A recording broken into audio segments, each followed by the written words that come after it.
Welcome, wrestling fans, to the Pro Wrestle Machine. Let's jump right into it. November 20, 2000 Wrestling Observer Newsletter. Shinya Hashimoto fired from Njpw WrestleMania 17 sets records. More. By Dave Meltzer. Shinya Hashimoto, who headlined more big gates at the Tokyo Dome than any wrestler in history, was shockingly fired by New Japan Pro Wrestling on November 13 after a weekend filled with turmoil after news got out he was negotiating with Pro Wrestling Noah. The story was among many things that is threatening the future of the All Japan/New Japan relationship, which started off with a big success on October 9 at the Tokyo Dome and has since seemed to start falling apart. There were already some cracks noticeable in the foundation of the angle before the word getting out of Hashimoto's negotiations to appear on the December 23 Pro Wrestling Noah show at the Tokyo Ariake Coliseum, which at this point isn't scheduled to happen. The firing seems to open the door for Hashimoto joining Noah as a regular, to go along with doing his own shows, which at this point appears to be scheduled, if everything works out, early next year. There are some who are speculating all of this is an angle, although our best sources in Japan say it should become clear over the next week what is or isn't, and as more evidence comes out, it appears more and more evident that it isn't an angle. All the stories regarding the heat with All Japan against Pro Wrestling Noah are not publicity stunts and the feelings run very deep.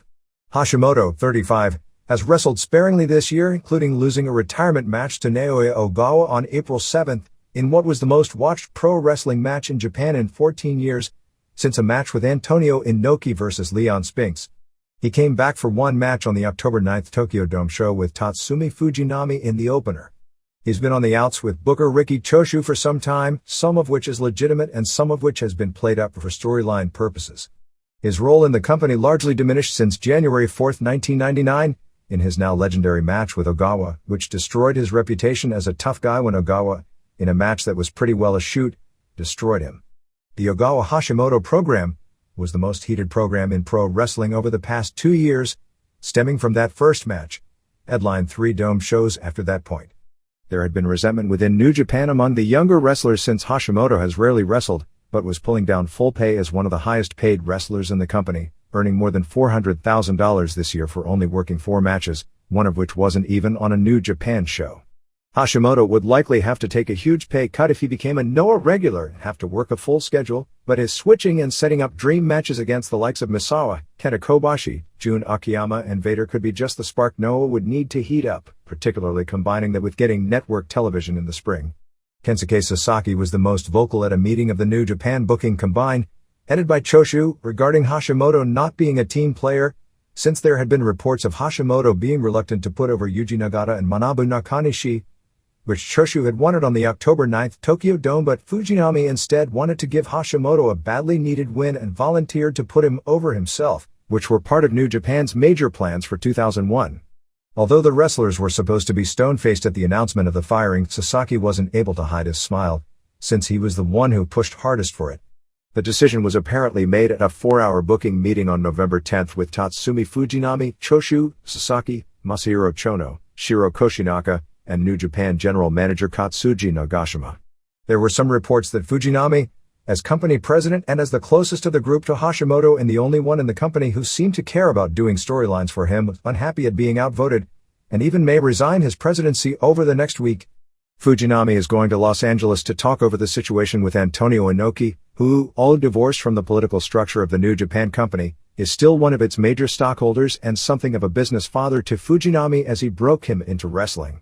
The basic bottom line is believed to be that Choshu and Nagashima in particular chose continuation of the New Japan feud ahead of keeping Hashimoto when faced with a political either/or situation, while the wrestlers involved in the decision-making had both those and perhaps other motives regarding feelings currently on Hashimoto. Hashimoto has been talking with Mitsuharu Misawa for at least 5 months, including conversations regarding Hashimoto legitimately quitting New Japan when his contract expired and going to Noah full-time, which as it turns out, the New Japan decision may have forced. Hashimoto has opened his own gym called 01, with the idea of running his own shows, with the idea that the backer, who put up the money for his gym and for him to run his own shows, has led him into making some bad business decisions over the last few months that have led to this. Hashimoto announced on October 23 that he wanted to promote his own shows with the wrestlers he's training and work with other promotions and had been in contact with Misawa for quite some time about working with Noah. His contract with New Japan didn't prevent that because when it was signed, nobody ever thought the possibility even existed he would promote independent shows. Of course, this put All Japan/New Japan in a strange way because Hashimoto was at the time a New Japan contracted wrestler talking about working with Noah. All Japan hates Noah, but is working with New Japan. Because of that, Fujinami told Hashimoto that New Japan would have a problem with him working with Noah, and the company had its meeting on November 10th, while afterwards, Nagashima met with Motoko Baba to attempt to smooth out their problems. Genichiro Tenryu, who is the one person who can be the intermediary between All Japan, because he started in wrestling under Baba and New Japan, since he's been friends with Choshu for a long time, has stayed out of this situation, and it's difficult for New Japan and Baba to talk directly on a regular basis. Those in the New Japan company have remarked that they all heard the stories going in about Motoko Baba and how difficult it is to do business with her, but still didn't realize how difficult it would be. There were already signs of the angle falling apart when Koshinaka, who is part of the angle, had joined All Japan, the company he started his career with, to feud with New Japan since the All Japan side badly needed depth, worked the last New Japan tour instead of the All Japan tour, killing that aspect of the angle. New Japan is recognizing that unlike the successful New Japan vs. UWFI angle which led to record business in 1995-96, and was the predecessor for the WCW vs. NWO angle that revitalized American business after Eric Bischoff saw the heat in box office this angle was getting from attending a sold-out Tokyo Dome show. This All Japan angle is totally different. In the previous angle, Choshu was in complete control of the booking because UWFI was in a financial situation where it needed the money from the angle to survive. However, with All Japan, every interpromotional idea has to be negotiated and renegotiated, making both short and long-term booking of it far more difficult. While Choshu did destroy UWFI a little early to gain maximum box office value and thus there was booking for ego ahead of business and making his company look strong from the start, the angle itself ran smoothly and was the biggest money angle in wrestling history up to that point in time. Baba was more upset with Fujinami than with Hashimoto, because New Japan had hinted that they were interested in using both All Japan and Pro Wrestling Noah wrestlers to appear in the IWGP Heavyweight title tournament on Jan. 4th. She initially wasn't upset about the stories of Hashimoto negotiating with Misawa, at first believing since Hashimoto was an employee of New Japan, that it was all an angle and nothing would ever result from it, but became upset when the realization was there was some smoke to the story. The realization led her to threaten to pull All Japan involvement out of the next New Japan pay-per-view show. Fujinami told Hashimoto on the morning of November 13th that the announcement would be made later in the day, which turned into front-page news in many Japanese sports sections as more than 50 reporters were at the press conference with the announcement. Hashimoto, after the announcement, talked more about starting a new promotion than going to Noah. He also talked about potentially working for UFO next year to continue his feud with Ogawa. It is said that Ogawa, who hasn't done any jobs anywhere since the January 4, 1999 Hashimoto match, which made him a breakthrough superstar, would be willing to put Hashimoto over at this point, even though it would be against the wishes of Inoki. Inoki is trying to recreate his success with Ogawa, and Inoki almost never did jobs during his prime years in the late 70s. Ogawa has apparently questioned Inoki coming in at the last minute and changing the finish of the Ogawa-Hashimoto match on April 7th, after the Hashimoto retirement stipulation was announced, but then never giving any kind of a follow-up storyline plan for Hashimoto to make his comeback. With Choshu also doing nothing as a follow-up, his return came off as clumsy as a WCW angle, only 1,000 times more high-profile. Ultimately, Hashimoto's career suffering greatly, largely through making Ogawa, and Ogawa basically owes him. While there is all sorts of newspaper speculation regarding Hashimoto doing shoot matches, that would be career suicide at this point and is highly unlikely to happen, even though his appearing on a Pride show would be a gigantic draw. Hashimoto himself has denied the stories, but it makes for good copy, so the stories will likely continue. It is expected his two protégés in the New Japan promotion, Tadao Yasuda and Kenzo Suzuki, would remain with the company, with Yasuda, who had recent trouble due to gambling debts and had disappeared from New Japan, expected to return later this week.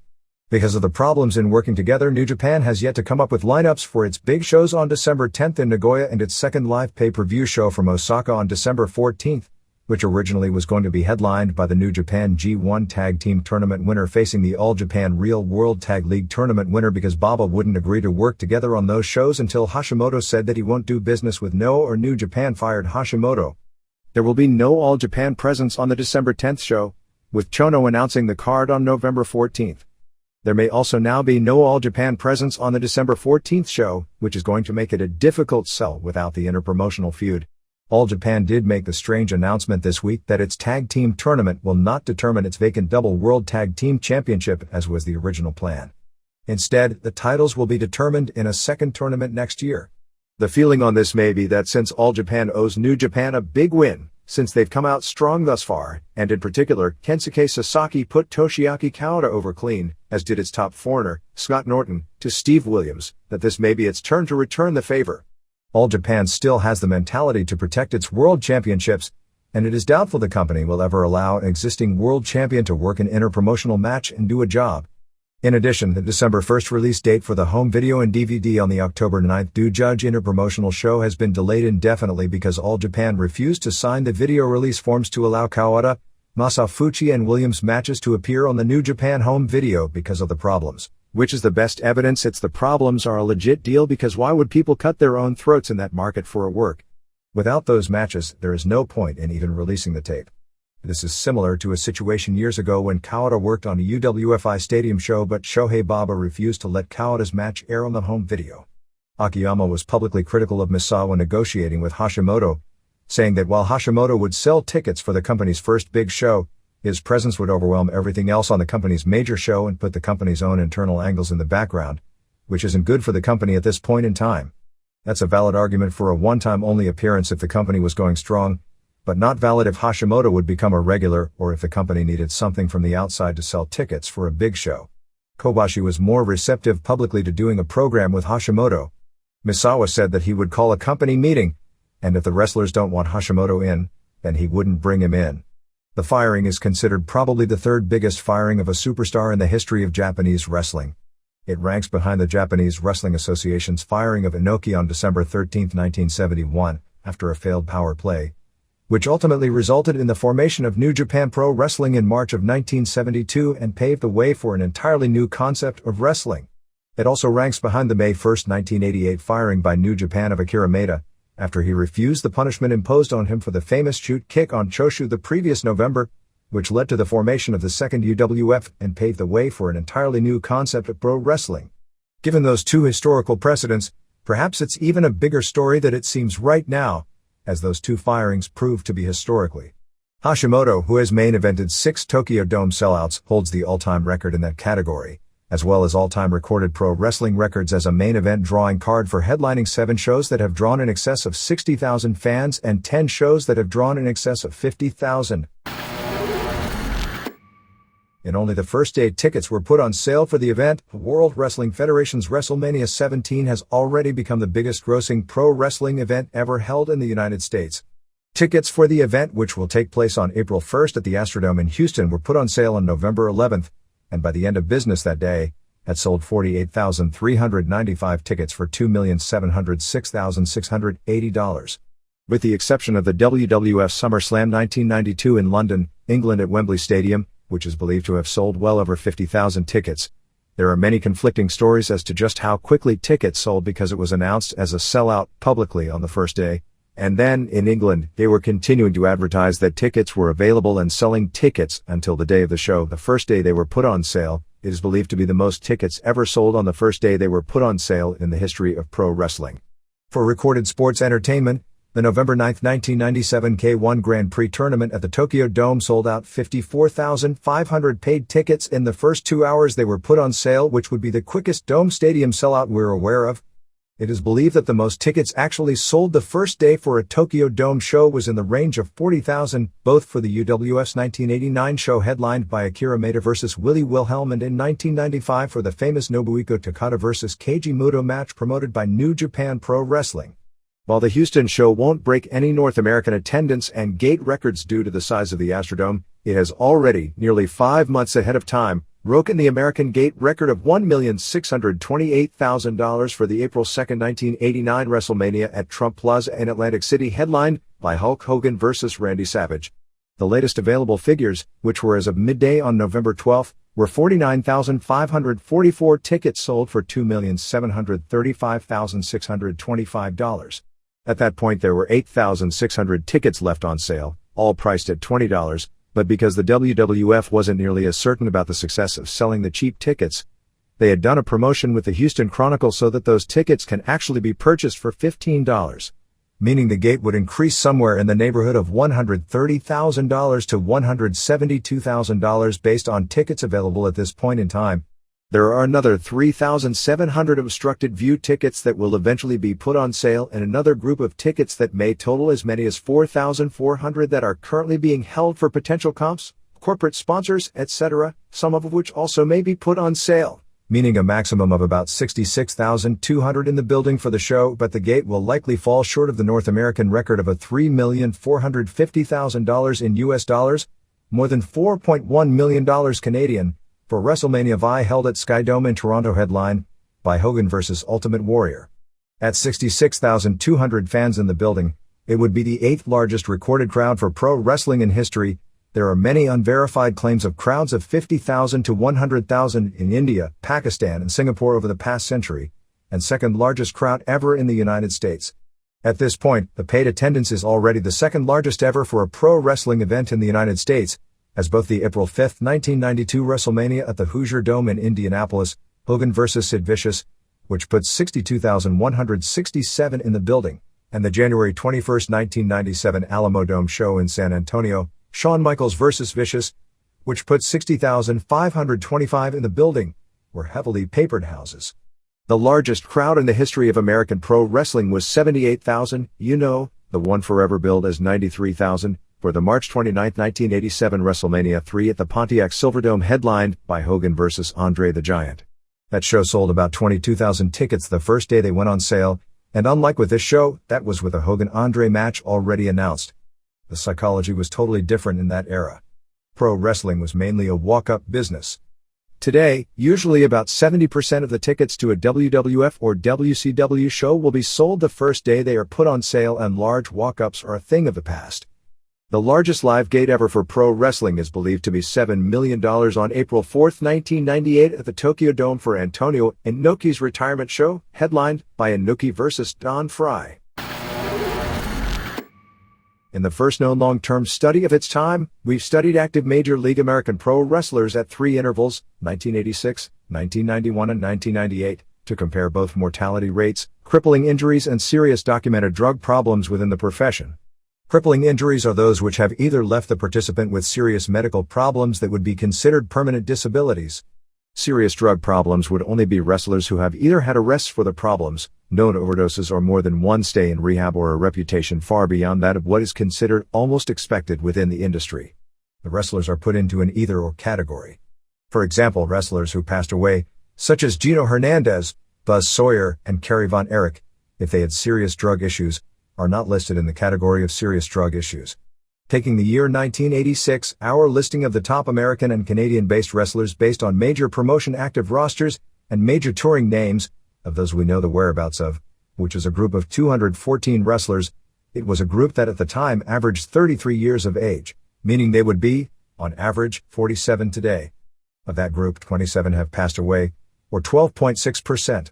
Another 29, 13.6%, are permanently disabled, and 41, 19.2%, have had documented serious drug and/or alcohol problems.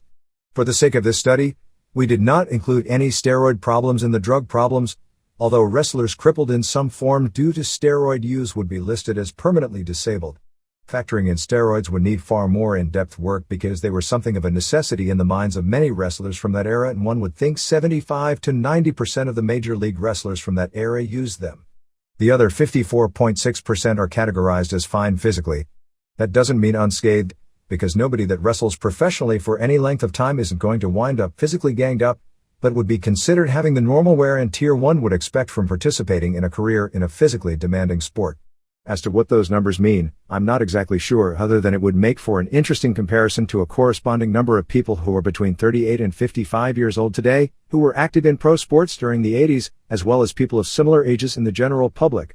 Probably the best comparison would be to go through the all-time NBA, NFL, or MLB record books and study players born between 1945 and 1962 and see what the similar percentages are as well as what the percentages would be.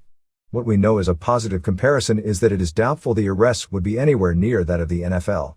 There are some caveats for the 1986 numbers because of the nature of the business, which changed in the 1990s as the territories went down. The business was more psychologically oriented and the physical demands differed, in that it was far easier for performers to be major stars into their 40s, and some, in their early 50s. Reputations made in wrestling were respected far more by promoters and fans, so in 1986, men like Ray Stevens and Dick the Bruiser were still active, both of whom passed away. While they passed away at a younger age than the average male, they still reached their 60th birthday, so it isn't as if they died unusually young. It also should be noted that the list of wrestlers was based on a list from November 1986 of the top stars in wrestling at the time.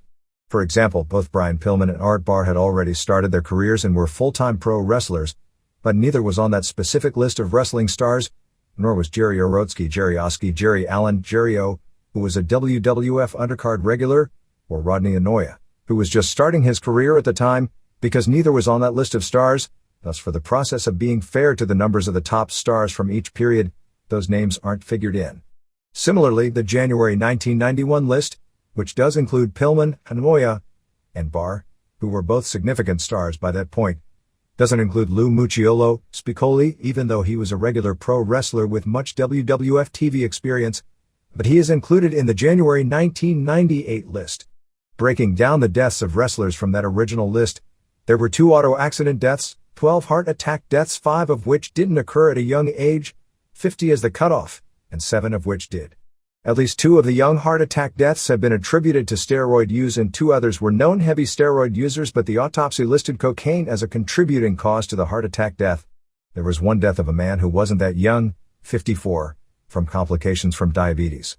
2 were murdered, 1 from alleged involvement in gangland activities, the other in a pro wrestling dressing room stabbing. There were 6 overdoses, 1 of whom was 40, 1 32, and the rest all in their 20s. There was 1 cancer death where the doctor attributed the cancer to steroids. There were 2 other cancer deaths not attributable to steroids. There was also the Owen Hart death that doesn't fit into any category except freak occurrence. What is important about 1986 in another sense is that by that period, the usage of steroids in wrestling among the top talent was pretty well epidemic. There were both fears that it would lead to a preponderance of early deaths and defenses that they weren't nearly so dangerous. The data seems to suggest a reality somewhere in the middle. If you figure the vast majority of the names on the list used steroids at one point, although how many were using dangerous dosages as opposed to moderate dosages to maintain a somewhat impressive physique with the road demands, which during that period were far tougher than they are today, there are not a whole slew of young deaths directly attributable to steroids, but there are far more deaths at a young age among wrestlers from that era than of people of the same age group and in other sports, and there are health problems, probably in far greater proportion than the non-wrestling population of athletes or just people in general in that age group. The physiques are different today, and generally speaking, far more impressive than in 1986, and only some of which is due to better eating and an easier road schedule, along with a more potent array of drugs in use and more knowledge of how to use them, as chemistry of physiques has advanced greatly in 14 years. The next look is at the year 1991, with again the average age of the wrestlers now being 31, which would make the group average 40 years of age today. Out of 165 men who would have been considered American and Canadian wrestling stars that year, 8.5%, have passed away, 18.2%, have permanent disabilities, and another 18.2%, have documented drug and alcohol problems. The other 53.9% are what we'd call fine physically, fine being the relative term for having the expected injuries one would have from participating in pro wrestling, and if there are problems, they weren't severe enough to be documented either with arrests, rehab, or job loss. In comparison to 1986, being that this is 5 years later with a younger crew on average that has had 5 less years of life to have problems in, the comparison of the final number is telling. The great increases permanent disabilities among the wrestlers show the dangers had greatly increased from 1986 to 1991, even though, on average, younger men shouldn't get injured as frequently as older men. Also, by 1991, the business, more national in scope, had largely but not completely weeded out stars still headlining into their late 40s and their 50s, so people of the age of Bruiser or Ray Stevens, that passed away in their early 60s but were still active in the ring and considered stars at 50, are no longer figured into this mix. The final comparison, taken in early 1998, taking the rosters of WWF, WCW, ECW and the major stars not affiliated with those companies, that out of 233 wrestlers, 3.4%, in the space of about 30 months have passed away, or 1 in 29. Another 22 are now permanently injured or disabled, 9.4%, and 44, 18.9%, have documented serious drug or alcohol problems. The latter number is scary because this is a group on average today still in their early to mid-30s. As star wrestlers are generally younger today than ever before because you can't lie on your reputations. Yet this younger group shouldn't have had enough time in life to have as many documented substance problems as the wrestlers from 1986 that have had 12 more years of life to have these problems. The remaining 68.3% of the active wrestlers from about 2.5 years ago don't fit into those categories. That's 9.4% permanent disabilities among a group of athletes mainly in their 20s and 30s over a very short time frame, as compared with 19% among those in 1991, only 14% in 1986 of men who are now older and have lived years longer. And in the case of the 1986 crew, on average, participated in the sport for years longer as well since wrestlers in that era had longer careers. Keep in mind the 1998 crew had less than 3 years to get these injuries, which the 1991 crew had 9 years and the 1986 crew had 14 years. Taking out the 12 wrestlers who were active in the 1991 survey but suffered their injuries after 1998, the number of disabling injuries has grown among active wrestlers from 18 between 1991-98 2.6 per year out of 165 wrestlers, to 22 from early 1998 late 2000, 8.8 per year out of 233 wrestlers. These figures are more staggering because it includes an important factoring in point of the former group, the career-ending Lloyd's of London insurance policies, heavily talked about in the profession as, at least in the case of some, certainly not all, maybe not even most, were scams that would have inflated the 1991-98 disability rate based on having the big insurance policy settlement that a staggering percentage of those who took them out managed to collect in some form on. Lloyd's stopped insuring pro wrestlers against career-ending injuries several years ago because so many collected against the policy. The death rate in comparing the wrestlers from 1991-97 has grown from 0.86 per year of the top stars out of a group of 165, one of every 192 wrestlers per year, to 3.2 out of 233, one of every 73 annually. Of the deaths, there were 2 heart attacks not directly related to drugs, 3 heart attacks related to drug overdoses, 1 suicide, 1 auto accident and the Owen Hart death. That 3.2 figure as compared with NFL football players under 40 that played over the past 18 seasons, has grown from 11 times greater during the 1991-97 years to 31 times greater in the past 2+ years. The 1986 to% rate of 1.9 per year out of a group of 214 is skewed as compared to the current group because the original comparison group on average is about 16 years older today. Taking out those who died past the age of 45, although by doing that you also have to realize the group of 214 would be cut down greatly as a total group, the rate of the 1986 group is 1.2 per year. I recently read a book called Little Girls in Pretty Boxes, which was written several years ago by Joan Ryan, about both women's gymnastics and figure skating. There were a lot of points in the book that can be related to pro wrestling. First off, the horror stories in elite gymnastics as exemplified in the book far outweigh those in pro wrestling. That is both because the demands to compete at the elite level are so much higher and also because the competitors are almost all children. The book would indicate the injury rate being higher, comparing another survey of sports injuries and comparing the recent injury rate among WWF, WCW and ECW wrestlers of the past month, which may not be fair comparisons, show the wrestling injury rate in reality to be higher. But without question, the unhealthy lengths the gymnasts go to maintain their bodies with the drugs, the bulimia and the starvation are probably far more dangerous both short and long term than the steroids that most of the pro wrestlers use.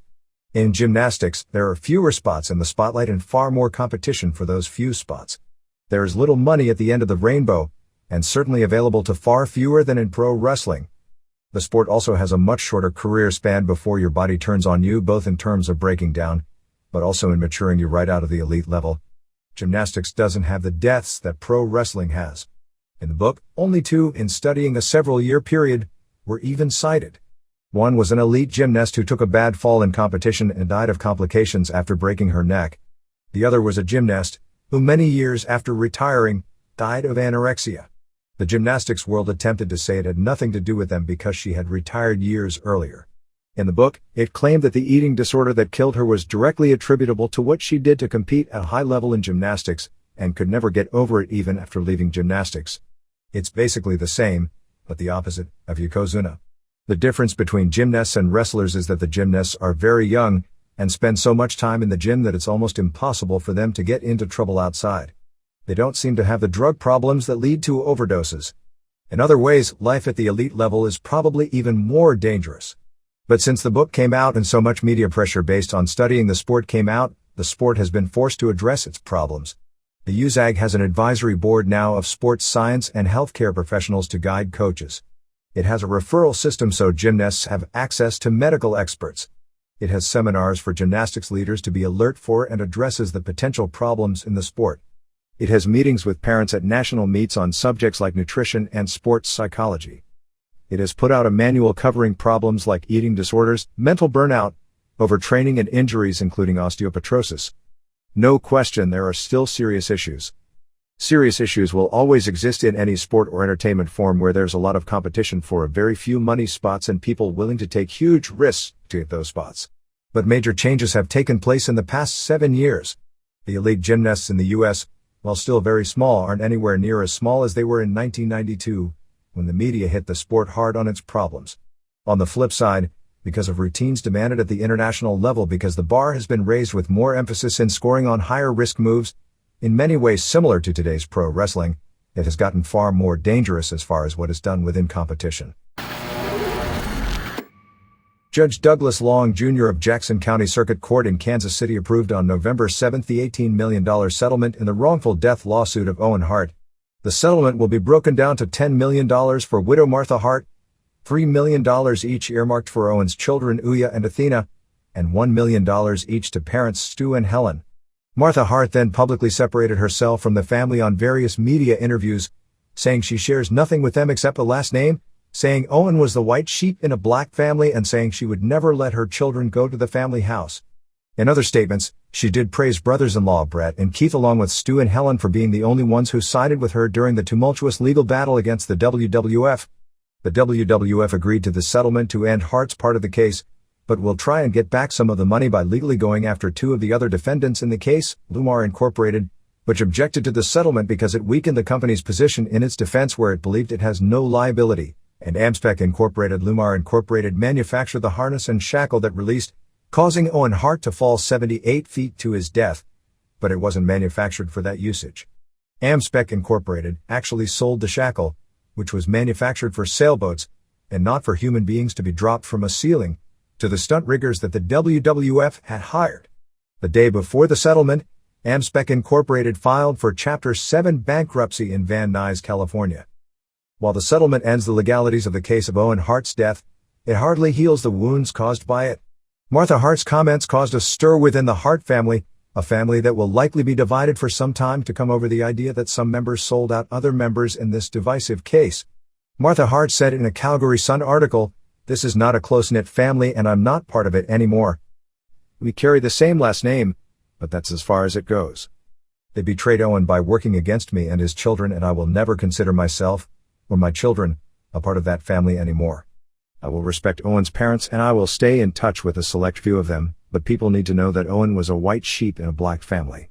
The comments, while valid certainly from her perspective in the case of some family members who clearly sided with the WWF and greatly weakened her case and indirectly forced the settlement when the February court date for the trial was cancelled after Ellie Neidhart Hart faxed questionable family documents she had found at Stu's house to WWF attorney Jerry McDevitt, cut deep in a family already divided.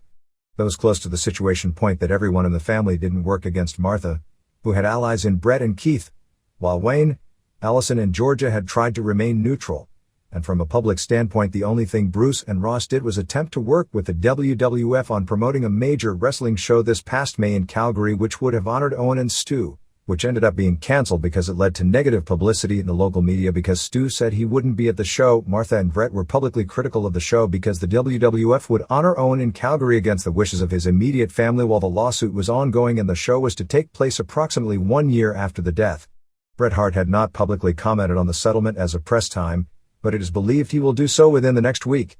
He had been heavily critical of Davey Boy Smith, still technically a family member, and sister Diana Hart Smith, and more so sister Ellie Hart Neidhart, for their siding with the WWF.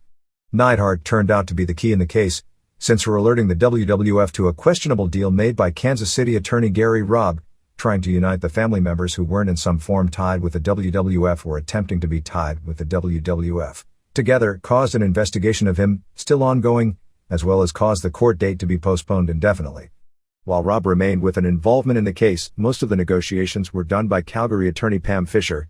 Martha Hart, who came across in the Calgary media as the ultimate babyface, fighting against not only the evil company but members of her family as well, said she would set aside $2 million to form an Owen Hart Foundation to help less fortunate people, as a way to keep his name alive and feel his death wasn't in vain, even as she conceded, as it pertained to pro wrestling, it was.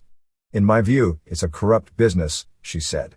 It touches on every delicate issue in society. I never thought Owen's death would make a difference, and that's why I've chosen to do this foundation, because I wanted to make a difference in another way.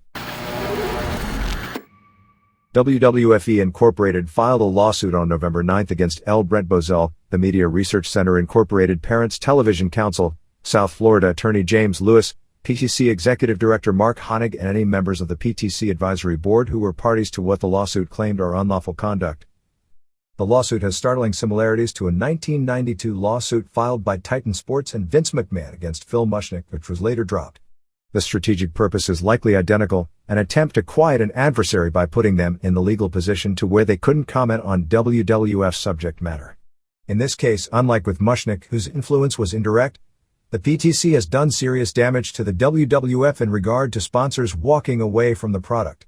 This past week there was a claim that one major toy chain, Faust Schwarz, was refusing to carry WWF merchandise aimed at children, although others state they had already stopped carrying WWF merchandise before that time. The domino effect in this regard started last year and has continued even as the product itself has gotten far more tame. It's hard to ascertain where this goes next, as it could potentially place Bozell in a martyr role and help garner him publicity for his organization in its fundraising, or it could result in Bozell's supporters bailing on him to save themselves from the hassle of being involved in a suit, which will no doubt get nasty in a hurry. The key to the lawsuit would be proving that Bozell and the other defendants knowingly had lied with a malicious purpose in their campaign to get sponsors to pull advertising from the WWF SmackDown program and had damaged the WWF product name and business in doing so. The lawsuit cites tortious interference in contracts, product disparagement and defamation, all based on statements that have been said or written about the WWF leading to sponsors pulling out. The key would be to prove a malicious purpose, which is a tricky one since the PTC does have a consistent, even if one chooses to believe it's a wrong-headed viewpoint, of being against all television shows with excessive violence and sexual content in early primetime hours when children could watch. The other key is that the defendants said statements they knew weren't true, which, if it can be proven that is the case, then the malicious purpose could possibly go hand in hand. The 38-page lawsuit, filed by Kirkpatrick and Lockhart of Pittsburgh and attorney Jerry McDevitt, states in particular, according to a WWF press release, that Bozell concocted a false list of advertisers who have pulled their support from SmackDown to create the misleading impression that his tactics have been effective. Actually, that statement right there is questionable as it was written, because if the tactics haven't been effective, there are no damages, and it weakens the WWF's lawsuit. The WWF, when sponsors began pulling out in December, had publicly claimed they were making more money from advertising in the pullout because new sponsors were gobbling up the spots pulled at premium prices, which would mean even if the PTC had lied and had malicious purpose at that time. And at the beginning it would be a lot more difficult to prove either, let alone both. Based on those statements, the WWF would have a hard time collecting damages through their own claims by not selling early that they hadn't been damaged. However, in recent weeks, and in the lawsuit itself, the company has reversed that position, claimed it has been damaged, which, if that is the case, would say the tactics they claimed they were misleading people into thinking were effective, actually were effective. The lawsuit also talks about the PTC threatening to denounce advertisers as not being family-friendly if they didn't withdraw support from WWF programming. Actually, the PTC, for whatever reason, the reason being they only monitor network programming and not cable programming, only went after SmackDown, and not WWF programming, which is a differentiation in a lawsuit and story filled on both sides by splitting hairs and at times misleading, but not necessarily dishonest, statements. It also claimed they used the same pattern to threaten major retailers and to raise funds using the same malicious and false statements about WWFE. The crux of the false statements are twofold. There is the much talked about list with the much talked about statement on the PTC website that it is a list of sponsors that have vowed not to sponsor SmackDown because of its content, and not necessarily, although at least a dozen fall into this category as well, sponsors that were former advertisers that pulled out. The PTC has not gotten 37 national being another of those key words because there are companies that have bought local ads on SmackDown on the PTC list which the WWF claims shouldn't be on the list, sponsors to pull out of WWF programming, but have gotten 8 or 9 of the 28 biggest sponsors the company listed in its IPO last year to pull out of SmackDown, which is a very significant hit. The second, and probably most important claim, is the claim that WWF programming in some form had something to do with 4 murders over the past 2 years or so. It in particular goes after the much-publicized South Florida case where juvenile Lionel Tate, who had a history of delinquency, is accused of murdering Tiffany Eunuch. Where it is questionable is there have been allusions in PTC publicity that SmackDown caused the problems, and most of the cases in question actually took place before late August of 1999, when SmackDown debuted. The lawsuit goes after Bozell's salary and expenses paid from the fundraising activities, and that the Better Business Bureau of Metro Washington, D.C. cited him in the Media Research Center, parent company of PTC, with failure to comply with requirements regarding fundraising practices. Much of the lawsuit background is laced with wording that is surprising to find in a lawsuit, largely attacking Bozell's right-wing political viewpoint and attempts to taint him because his father was allegedly associated with Senator Joseph McCarthy in the 50s, and for his alleged hatred of homosexuals. It is somewhat ironic that a wrestling company would complain about gay baiting, since it's been a classic part of heel characteristics designed to get a negative reaction from wrestling fans in wrestling for decades. It notes Bozell was once the campaign treasurer for Pat Buchanan, ironically enough, a recent WWF sponsor, in his 1992 presidential campaign. Bozell operates several non-profit organizations, one of which is the PTC. They claim Bozell's use of the name PTC is fraudulent because there is no such council, but simply a name given for a fundraising activity, although the same could be said for many fundraising groups. PTC was registered in California as a fictitious name organization owned by Media Research Center. Bozell talks about members, but the MRC doesn't have members. However, the belief is the people they claim as members would be the people who send money. They claim the fundraising have been in knowing violation of the Better Business Bureau standards for charitable solicitation because it failed to break down expenses. The suit claims Bozell started in August to incorporate the PTC as a separate legal entity to separate its records from those of the MRC as a Delaware-based nonprofit religious corporation, largely to avoid scrutiny. It claims the matching dollars for contributions the PTC has pushed in promotional material and many major newspaper ads in recent weeks would actually composed of matching dollars to the PTC from the MRC, from money already sent in as contributions. The only thing written by Bozell in his defense was stating that based on the press release issued by the WWF, I can say the allegations are completely without merit. I cannot imagine their pleading would contain the kind of scurrilous language in this press release. It does, which is so outrageous that it is now being examined by our attorneys in consideration of a counterclaim for libel. Even if Bozell files, in the short run it could mean he's fallen deeper into a trap, because being entangled in legalities could quiet him up and cost his organization more money, and the WWF has the finances to where a prolonged legal battle works in their favor.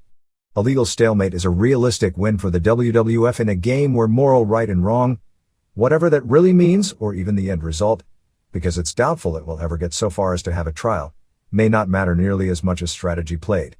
The WWF suit claims in the summer of 1999, Bozell used the WWF to be an unwilling fundraising vehicle, according to the suit, for Bozell, his extremist views, and his continuing fraud on the public. They said he began attempting to coerce sponsors and advertisers to not advertise with the intent of injuring the WWF and use that success to solicit more money.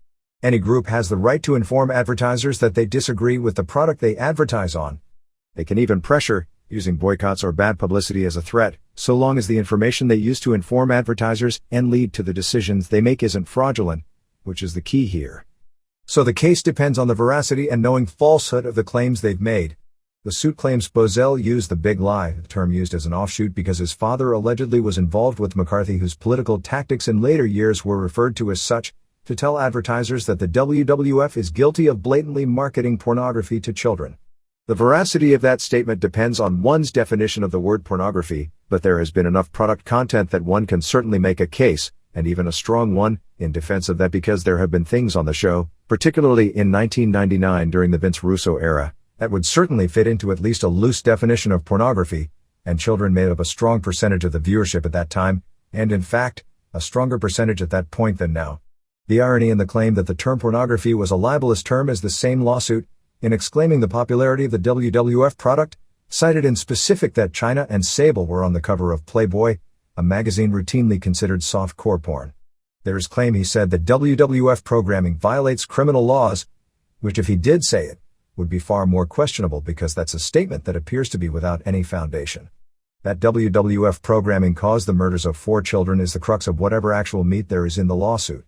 Bozell also has claimed that Vince and Linda McMahon are worse than Larry Flynt, which is certainly a point one could make a very strong argument against, because clearly if there is or was a degree of pornography in the WWF product, Flynt goes much farther than the McMahons ever dreamed of going in that direction. But a defense of that position could be made if one accepts the viewpoint that parts of the product had been pornographic, and that Flynt never directly marketed to a huge audience so young.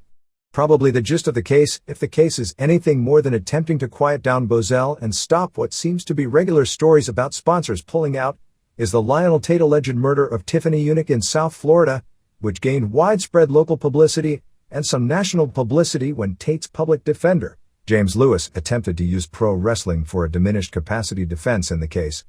Lewis attempted to subpoena and call to the stand several of the biggest names in wrestling, including Terry Bollea, Steve Borden, and Dwayne Johnson, for what appeared to be a publicity stunt. That defense has already been thrown out and all of the wrestlers were excused from testifying. The claim is that Bozell and Lewis conspired to make this entire Wrestling Connection story up and make up that the murder in some form has something to do with the WWF. In reality, when Lewis first gained publicity, he claimed Tate was imitating behavior from a television commercial involving Sting, which would have to do with pro wrestling, but not the WWF. Bozell never jumped on the case until long after it had garnered significant local publicity, and all the aforementioned cases made local and in most cases national publicity and were connected by the media to wrestling long before Bozell was likely ever aware of them. In specific, it mentioned Lewis appearing in a PTC fundraising video blaming pro wrestling for the murder and saying, "There is absolutely no other reason that anyone in this case can point to other than a child acting out fantasies he sees on television and not really understanding the ramifications of that type of physical contact." Dr. Michael Brannon, who in another life wrestled as Dr. Red Roberts, who interviewed Tate for the trial, said that Tate was aware that pro wrestling was fake, which weakened Lewis' argument. Although a child understanding pro wrestling is fake doesn't necessarily rule out an inability to understand potential ramifications of a brutal beating based on viewing of pro wrestling. Lewis using wrestling as a diminished capacity defense, even if wrestling did make Tate more aggressive or less understanding of the repercussions of physical violence, is pretty specious to begin with as a legal defense for murder. That's a different issue than a potential underlying trigger point. The lawsuit's claim is that since pro wrestling was thrown out as a diminished capacity in the Tate defense, that therefore it had nothing to do with the murder. Pro wrestling may very well have had nothing to do with it, and it may have been just a creation of a defense where no good one existed. But that's also potentially the same misleading logic used in the mid-90s, after Vince McMahon was acquitted on conspiracy to distribute steroid charges, that his acquittal meant that WWF never had a steroid problem or even that use never existed to a great degree, when in fact all the testimony in the trial said exactly the opposite, just that McMahon himself committed no crime as it pertained to the distribution of the drugs. The claim is that Tate's own experts in the case concluded blaming pro wrestling was based on lies by Tate, and that Lewis and Bozell have continued to use this murder in various interviews and literature for publicity, fundraising, and in meetings with sponsors. In letters to the CEOs of Toys R Us, Fau Schwartz and K.B. Toys, Bozell wrote that Tate killed Unick by performing several wrestling moves on her, with this lawsuit attempting to imply he didn't use wrestling moves. The problem is that any maneuver that someone would beat someone to death with has at one time been used in pro wrestling, so it's virtually impossible, even though the lawsuit claims it as being a false statement, to claim anything involving physical beating isn't a pro wrestling move, even if it wasn't a move learned necessarily from pro wrestling. It cites in the PTC Insider, there is a claim that WWF wrestling caused 4 children's murders, and claims the defendants know the claim is false. It noted that the PTC has purchased stock in some WWF advertisers, then have appeared at stockholders' meetings, given presentations about the product including the claim of 4 murders inspired by wrestling, and asked the companies to pull advertising. The suit noted Honig's appearance at the Conagra, Chef Boyardee, etc. stockholders meeting talking about 4 deaths caused by children emulating wrestling moves learned by watching shows like SmackDown, claiming police reports, autopsy reports and attorneys for defendants point the finger of blame at the wrestling industry that purposely targets children as an audience. It noted the late Steve Allen made a similar statement at the recent MCIWorld.com stockholders convention. The PTC on its website at one point referred to the cases as recent WWF tragedies. Certainly Lewis' first public claim in the case, involving Steve Borden, would have had a pro wrestling tie-in, but not a WWF tie-in. Where Bozell may have stepped over the line is in his promotional video talking about the 4 murders, stating the perpetrators were copying what they watched on television, with the key line, "The finger is pointing directly to SmackDown and they WWF still don't care." As mentioned, many of these cases took place before SmackDown existed. However, does that mean a jury will differentiate SmackDown from the more broad pro wrestling industry as a whole? And for that matter, should it? The lawsuit also claims none of the other 3 deaths have anything to do with pro wrestling or the WWF because, among other things, no legal charges were ever brought or investigated against the WWF for the other 3 murders. Again, that's not necessarily an all-encompassing argument, as the Owen Hart case would show, as there were no legal charges ever brought against the WWF in the case, yet they paid a high settlement figure in a wrongful death civil case, which would indicate a form of irresponsibility. There has been publicity claiming the parents of Eunuch were considering filing a lawsuit against the WWF, although in that case I can't imagine what valid grounds they could have for it. They blamed the Washington murder case, which aired on the Wrestling with Death special on Court TV, which I thought was a very weak connection with wrestling, on a babysitter, the connection being he was an almost obsessive wrestling fan and used wrestling moves on the child in the murder, beating up a child because he was tired of hearing him crying. The death of the child in Georgia in the case where the kids were supposedly watching a video of a WWF pay-per-view show while the man in charge of taking care of them left them all alone, and a baby was beaten to death, was credited to a child saying he was trying to knock cockroaches off the baby. The Dallas case where a 7-year-old gave his 3-year-old sibling a clothesline, which he told police was something he learned from watching Stone Cold and Undertaker, was called an accidental death when the younger child hit her head on a hard surface. The claim is that Bozell and the PTC have, in fundraising letters, claimed to have convinced nearly 40 major advertisers to drop their support of SmackDown, which if the letters read as is implied, would be false because the figure is significantly lower and the term drop their support does in this case indicate they must have at one point supported it. It is dishonest as well as misleading to list 40 companies, but the fact that there are many companies on the list that are legitimate, so the gist of the point is correct, but it is an exaggerated and thus due to the exaggeration, a dishonest point.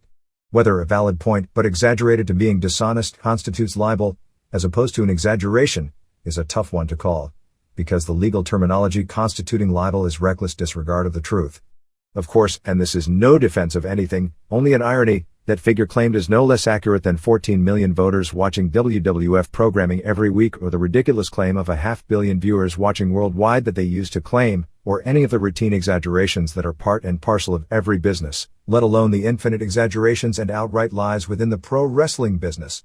Before becoming a public company, and even after, with them adding viewers of every single show up and presenting them in a misleading fashion as all different viewers, the WWF routinely exaggerated its numbers to give misleading impressions about its popularity. The suit claims Bozell threatened congressional hearings into the advertising practices of the Army unless they dropped advertising on SmackDown. The suit was also critical of the PTC making money off merchants, including Toys R Us, on their marketplace, where visitors could purchase WWF items as well as they could link to another website that sold lewd greeting cards. While true, this would have to be considered a cheap shot, since the PTC dropped Toys R Us immediately when word came out one could potentially purchase WWF toys through their own website. It noted that besides the aforementioned Fau Schwartz, they are also attempting to pressure Toys R Us and KB Toys to drop carriage of WWF merchandise aimed at children. Not much in the way of news as it related to the ratings on November 13th. Raw drew a 5.00 rating, 4.66 first hour, 5.29 second hour, and a 7.4 share. Nitro drew a 2.55 rating, 2.90 first hour, 2.20 second hour, and a 3.6 share. The total wrestling audience was 8.1 million, which is on the low side, but ahead of most of the recent week's totals. The Monday Night Football game with Oakland vs. Denver drew a 12.33 rating and 21 share.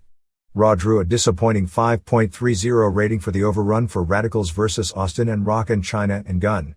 It actually peaked at 5.53 for Edge and Christian and Angle vs. Hollies and Undertaker. An interview with Austin along with Hardys and Lita vs. Goodfather and Buchanan and Ivory was also up there at 5.51. In head-to-head quarters, Raw opened at 4.06, Angle vs. Crash, to 2.51 Chronic vs. Booker and Luger, beginning of Nash vs. Thrillers, which would be the closest gap in a long time and highly inexplicable as to why other than people are conditioned to Raw opening with a 25-minute promo and know they don't have to tune into the first segment. But still, one would think the idea that Rock, Austin or Foley would be doing an interview would be more exciting than Chronic. Other quarters saw Raw at 4.68, Jericho and Blackman vs. Test and Kane. Beginning or Radicals interview to 2.20. End of Nash vs. Thrillers. Cat vs. Skipper. Raw at 5.11. Ending of Radicals interview with Foley out to 1.96. Goldberg vs. Wright and Disco. Beginning of Storm vs. Rection, and Raw at 4.79. Rock and Jericho interviews to 2.13. Ending of Storm vs. Rection, Chronic vs. Sting and Steiner. SmackDown on November 9th drew a 4.87, 5.60 realistic number, rating and 7 share. It placed fourth among the 6 networks in its time slot, beating Fox and WB. It also beat ABC and CBS for second place behind NBC among adults 18 to 34 besides being number 1 among those 18 and under. Conversely, the older the audience, the poorer the show does, which should come as no surprise. In markets, SmackDown does better than a 9.0 in our New York, 9.1 where SmackDown on Thursday had more viewers than Monday Night Football 4 nights later, Chicago, 9.3, Dallas, 9.2, Houston, 11.5 beating even NBC except against the 30 Minutes of Friends, Raleigh, 9.2, and Memphis, 12.6 winning the night. Weak markets are Boston, 3.5, San Diego, 2.2, and Cincinnati, 0.8. In San Francisco, had SmackDown been considered a sporting event, it would have been the 6th highest rated one of the week, trailing 3 NFL games, 1 college football game and the golf on Sunday. Thunder on November 8th drew a 2.02 rating and 3.0 share. Weekend numbers for November 11th to 12th saw Livewire at 1.2, Superstars at 1.1 and Heat was up to 2.57, which is much lower than it was averaging on USA. The final number for the November 6th Raw show ended up at 5.15, actually 5.149 which rounds down to 5.1, with a 7.6 share. The Austin vs. Rikishi and Angle main event with the revelation of Triple H as the brains behind the attack drew a 5.72. The November 7th 3-hour AAA EMLL block on Galavision did a 2.3 Hispanic rating. Some demographic notes on the shows as far as percentage of kids and teens watching versus adults. Superstars is 20% kids and teens and 80% adults. Keep in mind this is the show aimed at kids. Heat is 36% kids and teens, actually more kids than teens. Raw is 29% kids and teens, with the both audiences way down while adults are staying steady, so that's where the loss of viewers are. And, what a shock, at the same time the show is toned down to be more kid-friendly. Nitro is 18% kids and teens. In the head-to-head hour, here are the breakdown of the Raw vs. Nitro audience by percentage of total wrestling viewers in those age groups. 11 and under, Raw 88 to 12, 2.14 rating to 0.62, 12 to 17, Raw 80 to 20, 6.05 rating to 1.47, women 18 to 24, Raw 83 to 17, women 25 to 54, Raw 62 to 38, women 55 plus, Nitro 56 to 44, men 18 to 24, Raw 77 to 23, men 25 to 54, Raw 66 to 34, men 55 plus, Nitro 57 to 43. Raw drew a 2.68 people meter rating to 1.25 for Nitro during the 9 to 10 p.m. hour, which is the percentage of the people in the country who viewed the specific shows, not a percentage of TV homes, which is what the rating is, or the percentage of people watching television at that moment tuned to the shows, which is what the people meters share, 5.8 for Raw and 2.7 for Nitro in the head-to-head hour. Head-to-head, Raw drew a 156 among adult women, skewing much higher as the ages grew younger, and 332 among men, with the same thing, with males 12 to 30 by far the strongest audience by percentage. Nitro head-to-head did in 0.91 among women, with its most popularity among those 55 plus. Nitro did a 1.84 among men, doing well among 18 to 24 but about the same in every age group from 25 and up. Nitro's strongest age groups are men 18 to 24 followed by 55 plus. Mexico. Alan Stone and Motocross, the younger brothers of Super Calo, captured the first Arena Coliseo Tag Team Championship beating Fugaz and Virus in the finals on November 7th. Super Crazy should be appearing on Galavision on November 21st in a match where he lost his title to Oriental, which was said to be very good. The November 10th Arena Mexico show had a very strange main event as both Tarzan Boy, as expected, and Emilio Charles Jr., unexpected, turned on Santo in the trios match against Dr. Wagner Jr. and Shocker and Bestia Salvaje. After both turned on Santo, Charles and Tarzan Boy argued with each other as well. The other match, which continues the build for the December 15th pay-per-view show main event, Match itself isn't decided. As you can see, they are building both possibilities of Pero Aguayo versus Cien Caras Hair versus Hair or Aguayo versus Universo 2000 Hair versus Mask. Saw Caras and Universo and Black Warrior win 2 straight over Aguayo and Atlantis and Mr. Njpw. Caras pinned Aguayo with a low blow in the first fall. Second fall saw Aguayo DQ'd for unmasking Universo. Ultimo Dragon's Toriuman promotion is running shows regularly in Tlalnepantla.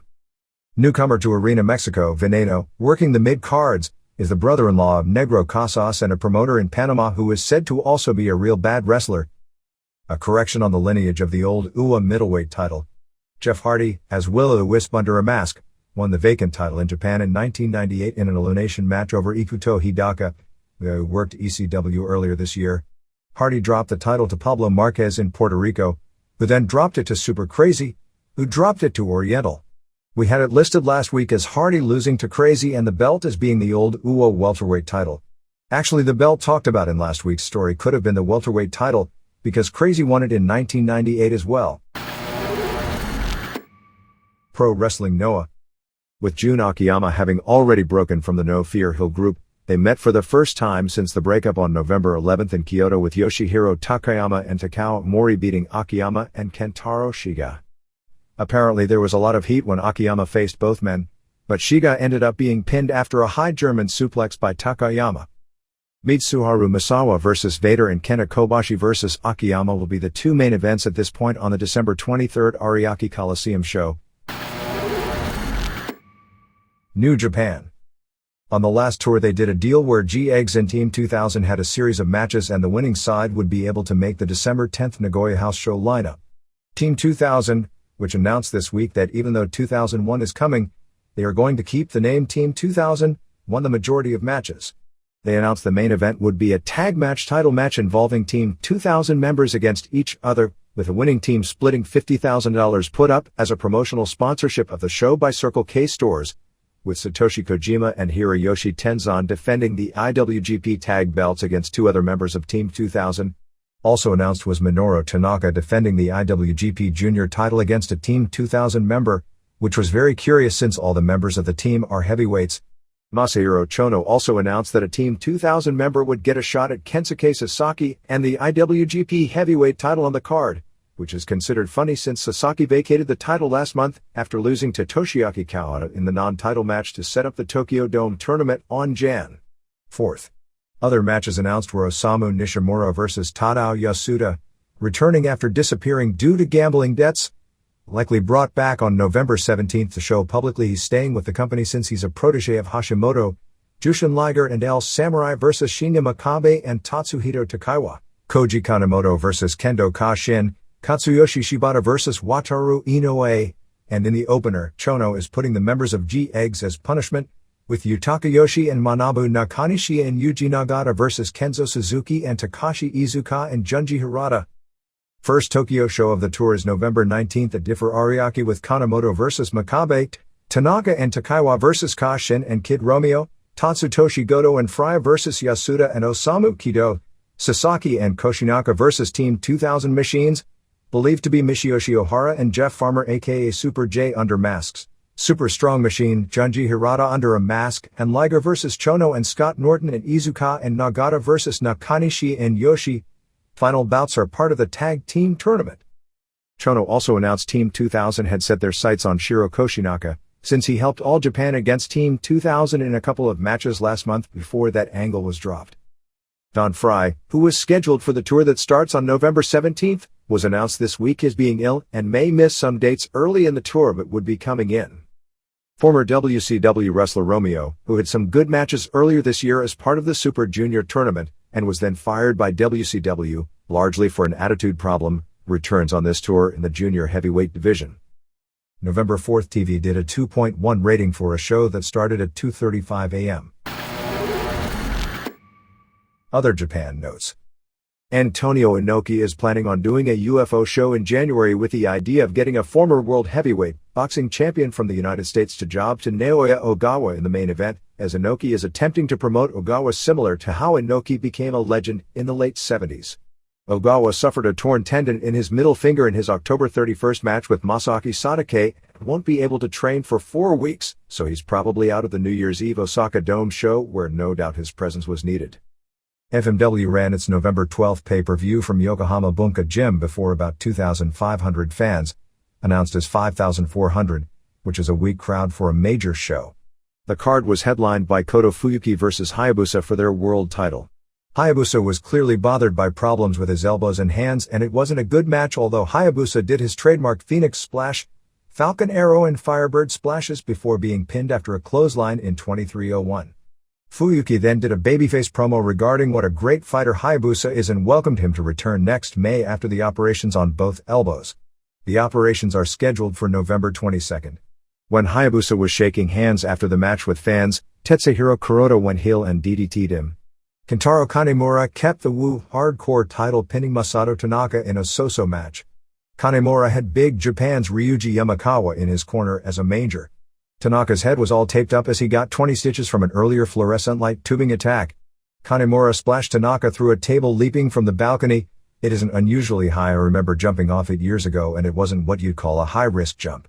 Kanemura also used a flaming barbed wire bat.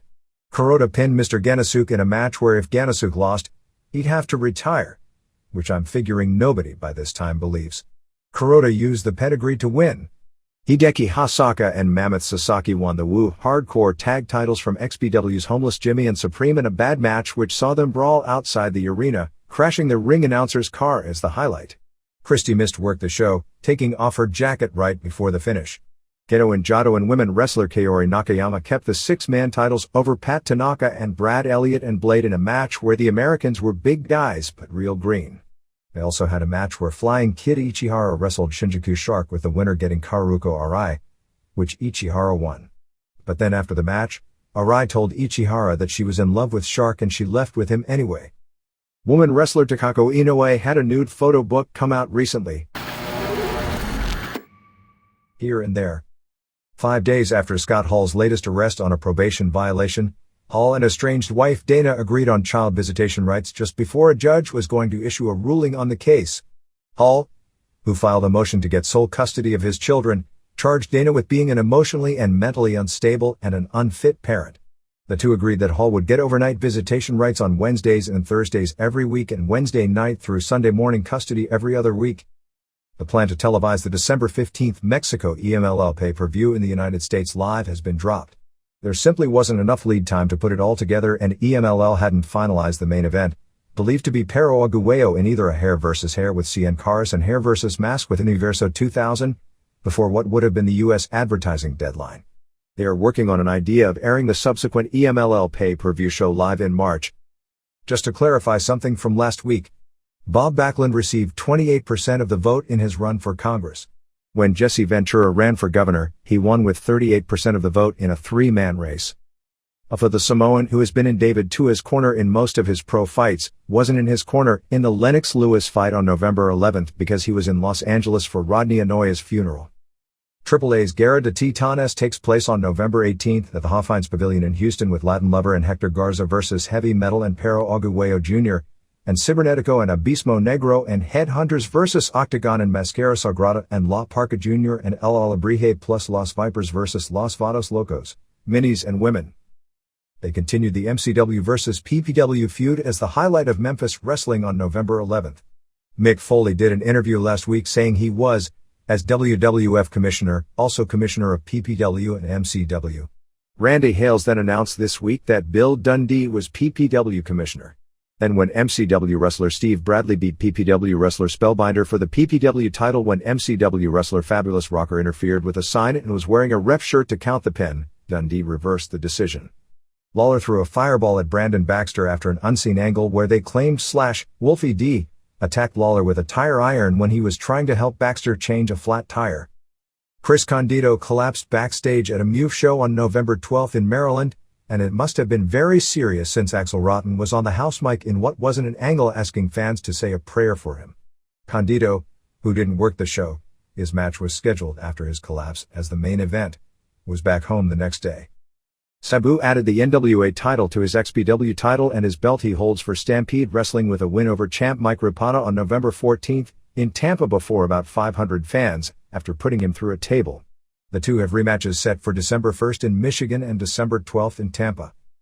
IWA in Puerto Rico is promoting a Bruiser Brody Memorial Cup on November 23rd in Carolina, Puerto Rico as a one-night tournament which will include all the company regulars, plus outsiders brought in will be Val Venus, Takamichi Inoku, Essa Rios, Midian, Tommy Dreamer, Steve Corino, Yoshihiro Tajiri and Super Crazy along with indie wrestler Cyborg from Tampa. Juventud Guerrera worked his first American show since his WCW firing on November 11th in San Bernardino, California for XPW. The main event on the show saw Sabu win a three-way over Big Dick Dudley and John Cronus. Guerrera is also working November 18th in Anaheim, California for Revolucion Pro Wrestling at the Rudos Dojo. Guerrera will also headlining for Ultimate Pro Wrestling's live webcast on December 20th from the Galaxy Theater in Santa Ana, California, www.uppo.com, against Mikey Henderson. MMA. To show how over the Naoya Ogawa vs. Masaaki Satake match was with the Judo World Champion vs. Karate World Champion Hook, the Fuji Network ran a 90-minute taped-edited replay of the October 31st DSE show on November 5th, airing at 4 p.m., and drew amazing numbers. A 12.6 rating and the Ogawa vs. Satake match did an 18.7 rating, which is 22.5 million viewers. For however one wants to knock Ogawa, he's the mainstream star in Japan. He drew a 24.0 and 18.7 peak ratings in his two major matches this year, and a match with Rickson Gracie would be the biggest potential match of 2001, even if he's never beaten anyone in a legit match since the 1996 Olympics. The success has led the Fuji Network to consider putting major Pride shows in prime time next year as a second combat sports special to go along with the success Fuji has had for years with K1. The current plan is for 2 Tokyo Dome shows next year, one in March and one in May, to crown Pride World Champions in both heavyweight and middleweight divisions. The March show would feature 4 singles matches in each weight class, while the final 4 in each class would meet in semi-finals and finals on the same night on the May show. DSE at a press conference on November 8th officially announced Kazushi Sakuraba vs. Ryan Gracie and Mark Kerr vs. Igor Vovchankin for the December 23rd Saitama Super Arena pay-per-view show, which airs in January in the U.S. It has been reported here previously that Ken Shamrock vs. Mark Hall would also be on the show. Others announced as being on the show is Kazuyuki Fujita, Mark Coleman, Enson Inoue, Masaaki Satake, Alexander Otsuka, Enzo Gracie, Akira Shoji, Gilbert Yvel, Gary Goodridge, and Rico Rodriguez. They are considering a Fujita vs. Yoshiaki Yatsu match as well. After the November 17th show, the following UFC show will be held on December 16th in Tokyo, at the 1,500-seat Differ Ariake. The match will air on tape delay in the US, but we're not sure of the date. Probably a 1-week delay, except right before Christmas is considered a bad time, so it could be delayed even longer. The top 3 matches will be Tito Ortiz defending the middleweight title against Yuki Kondo, which on paper could be a tremendous fight, since Kondo has similar attributes to Frank Shamrock and Shamrock Ortiz is considered a classic. Pat Miletic defends the lightweight title against former pro wrestler Kenichi Yamamoto, who will trim down to 170 pounds. Yamamoto, who is pretty well forced out of rings because of injuries suffered from some bad beatings, won a UFC middleweight division tournament in Japan in November 1999. Also announced is Yoji Angio, a jack of all trades and master of none, pro wrestler, work shoot fighter, K1 kickboxer and UFC and MMA competitor, facing Matt Lindland, who just won the silver medal at 167 pounds in Greco-Roman wrestling at the Sydney Olympics after all the controversy regarding making the team. This is a good match for Japan, because Angio is naturally a much bigger man than Lindland. I expect Lindland will come in as close to 199 as possible, but maybe underneath that, while Angio's walk-around weight is probably around 220, so he'll train down to 199. Angio isn't a great fighter, but he's got a more diverse fighting background, so it's a good chance to get a win over someone with tremendous credentials. Lindland, 30, has done several shoot fights in the past, but none against top-level fighters, and is undefeated. His background besides the Olympic silver includes the gold medal in freestyle at 162 in the Pan American Championships, the gold medal in Greco-Roman in 1996 at 162 in the World Cup, the gold medal in Greco-Roman in 1999 at 167 in the Pan American Games, and the gold medal in Greco-Roman in 2000 at the Pan American Championships. Although not announced, Evan Tanner vs. Lance Gibson is also expected. Wanted to make mention of the Goodridge vs. Yatsu match on the October 31st DSE pay-per-view show. It was very sad and ugly to watch. Yatsu, who except for one occasion, was unable to take Goodridge down. He, More importantly, had no punch defense at all, making him a human punching bag, and took a horrible beating that wound up in him being hospitalized. It was actually an exciting match for spectators, because he hung in there and kept going for takedowns. But watching a 44-year-old man take such a pounding, and worse, being so tough that he could take all those hard shots right on the jaw without once being knocked down, only served to make it visually uglier. Yatsu, when he was finally able to get Goodridge down, immediately went for a pro wrestling knee lock, which the crowd popped for since it's been used as a pro wrestling submission, but Goodridge basically laughed off the move. Kendo Nagasaki, who was older, was put in a shoot fight years ago and knocked out in 30 seconds and hurt badly, which was more scary because he was knocked totally out and was old. But a one-punch knockout isn't as ugly as a never-ending battering an older man who was once a great athlete but on this occasion had no offense and no defense. Also on the show, the Takada vs. Vovshankin match didn't have any noticeable holes in it.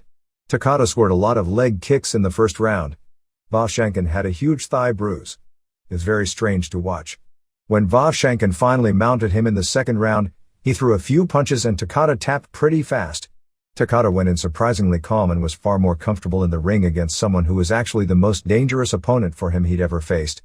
In Takada's previous shoot matches, he went in there like a guy who was awaiting being sent to the chair. Ogawa vs. Sadake, as far as being a work goes, it wasn't a bad work in that it looked fine. The first round seemed like an agreement to stay standing because Ogawa never even tried a takedown, and Sadake was opening his hand before throwing head blows, but scoring well with a lot of leg kicks and dominated the round without trying to seriously hurt Ogawa. In the beginning of the second round, Sadake went down and quickly turned his back and got choked, and after the match walked out with that "okay, did the job" look. The best thing about Sakuraba's match was his Mil Mascara's ring entrance. The guy under the Daskara's mask was Daijiro Matsui and not Minoru Toyonaga, as we wrote in the original report. He was clearly not in top shape, probably from having so many tough fights over the past year. Luckily, his opponent wasn't of top caliber and he ended it quickly. Although he would obviously train harder for a top opponent, he may be more susceptible to losing to someone within his weight class, which he never has thus far in his career. Now, his only actual losses were to Kimo in his first real fight while giving away 70 pounds, and to Vovshankin, who he was giving away 40 pounds to and was holding his own until finally gassing out, right after going 90 minutes with Hoist Gracie. Sakuraba has had close calls with Alan Goes, a draw, no judges, would have been very close had there been judges, and Guy Mesger, a forfeit win when Mesger didn't go out for overtime when it was ruled a draw in regulation because of a communications breakdown where Mesger's side had said there would be no overtime and that after the time limit, the judges needed to decide a winner, and a decision, had it been rendered, could have gone either way. Still no opponent at this point for Frank Shamrock on the December 10th Tokyo Dome show. John LeBay was under consideration last week, but it isn't going to happen. Another new promotion starting in Japan is called Deep, with its debut show on Jan. 8th at Naoya Aichi Gym. They have a press conference on December 7th to announce the card, but are going to be affiliated with Pancrase and use Kengo Watanabe as one of the headliners. They are charging very expensive ticket prices, $475 front row ringside, so they'd better have a big box office lineup. Shudo has a pay-per-view date on December 17th, headlined by Kaoru Uno defending the welterweight title against Rumina Sato in a rematch of their classic match from last year. Mark Kerr was inducted into his hometown Toledo Sports Hall of Fame on November 6th. ECW. Scott Hall debuted on the weekend house shows. The word going around at first was that Hall agreed to work the matches for free. Whether true or not, nobody seemed to believe that story, feeling it was a way for Paul Heyman to save face, bringing in a huge name while still being 1 month behind on everyone's pay. Hall was laughing about the story. He was doing the shows without being paid to friends when they told him that Heyman had been spreading it around. The agreement to come in is that Hall didn't want to appear on ECW TV and was just doing it to keep his name in the public. Credible did allude to him in a promo that was taped for TV, and I'm sure they'll try and make a big deal on TV that he was there to try and spark interest in the product. They were filming his match with Sal E. Graziano. It's said to be up in the air whether or not he'll work the December 3rd pay-per-view, as in his conversations he was using terms like "if I come back." After doing the weekend, he hadn't agreed to do the pay-per-view but hadn't ruled it out either. The wrestlers weren't unhappy about him coming in, even with a financial situation of everyone being owed money, because he's a legit superstar, although nobody expects him long with the promotion, and the belief is it was done largely to show WCW he's now on his best behavior since WWF doesn't appear to have any interest. Everyone brought up a few years back when his friend Credible brought him to a Florida house show and Francine, Shane Douglas and Bam Bam Bigelow cut a promo on him at the entranceway and wouldn't let him in, totally embarrassing Credible in the process. ECW went everywhere bragging about it at the time like it was a badge of honor to kick a WCW superstar out of their backstage. Funny how things work out. His reaction dwarfed everyone on both shows, and it was said his charisma was such that next to him, nobody looked like a star in the company, and it was also a surprise how, at a legit 6'5", he dwarfed everyone on the roster, including being several inches taller than the billed 6'8" Sal E. Graziano, who is apparently closer to 6'2", but can be promoted as a giant because Guido and Mamaluke are absolutely tiny for wrestlers at probably 155 and 140 pounds. Hall appeared totally coherent both nights. ECW released his name in local radio ads, which caused a good walk-up on November 10th in Schenectady, which ended up drawing 1,000 fans. They did an angle where Credible and Rhino attacked Spike Dudley, leading to a save by Lynn and Dreamer. Dreamer then said due to an injury he couldn't wrestle, although he did the next night, and started walking around doing Hall mannerisms when talking about somebody backstage. Hall got a monster pop, working as Lynn's partner in the main event. He took few, if any bumps, but sold all the way to build for Lynn getting the hot tag, and Lynn eventually pinned Credible to win the match. That match was said to have been good. The next night in Poughkeepsie wasn't exactly the same. Hall came out to a big pop, and said he came to Poughkeepsie to wrestle a friend of his who used to be a jabroni, but was now a big star, but he didn't see himself against Credible on the lineup. Hall asked Heyman why, but Lou E. dangerously came out and said Hall would have to prove himself before he could get a match with Credible. This led to Graziano coming out, and he squashed Hall, who did nothing except a toothpick throw and a crotch chop to Sal. Although Guido and Mamaluke bumped for him, because of the huge size difference, Hall wouldn't sell anything for Guido and let him know that in the ring, and took his big moves, the fallaway slam and outsider's edge, before Graziano sat on him for the pin, which probably shocked everyone in the building. After that match, Lou E. dangerously said he could wrestle Credible later. They announced the match as the final match on the card, to keep the crowd, and it worked. It was said after they started locally plugging Hall on the radio, the walk-up was very strong and the building was nearly packed with 2,500 for the tapings, some, but not a ton of which was papered.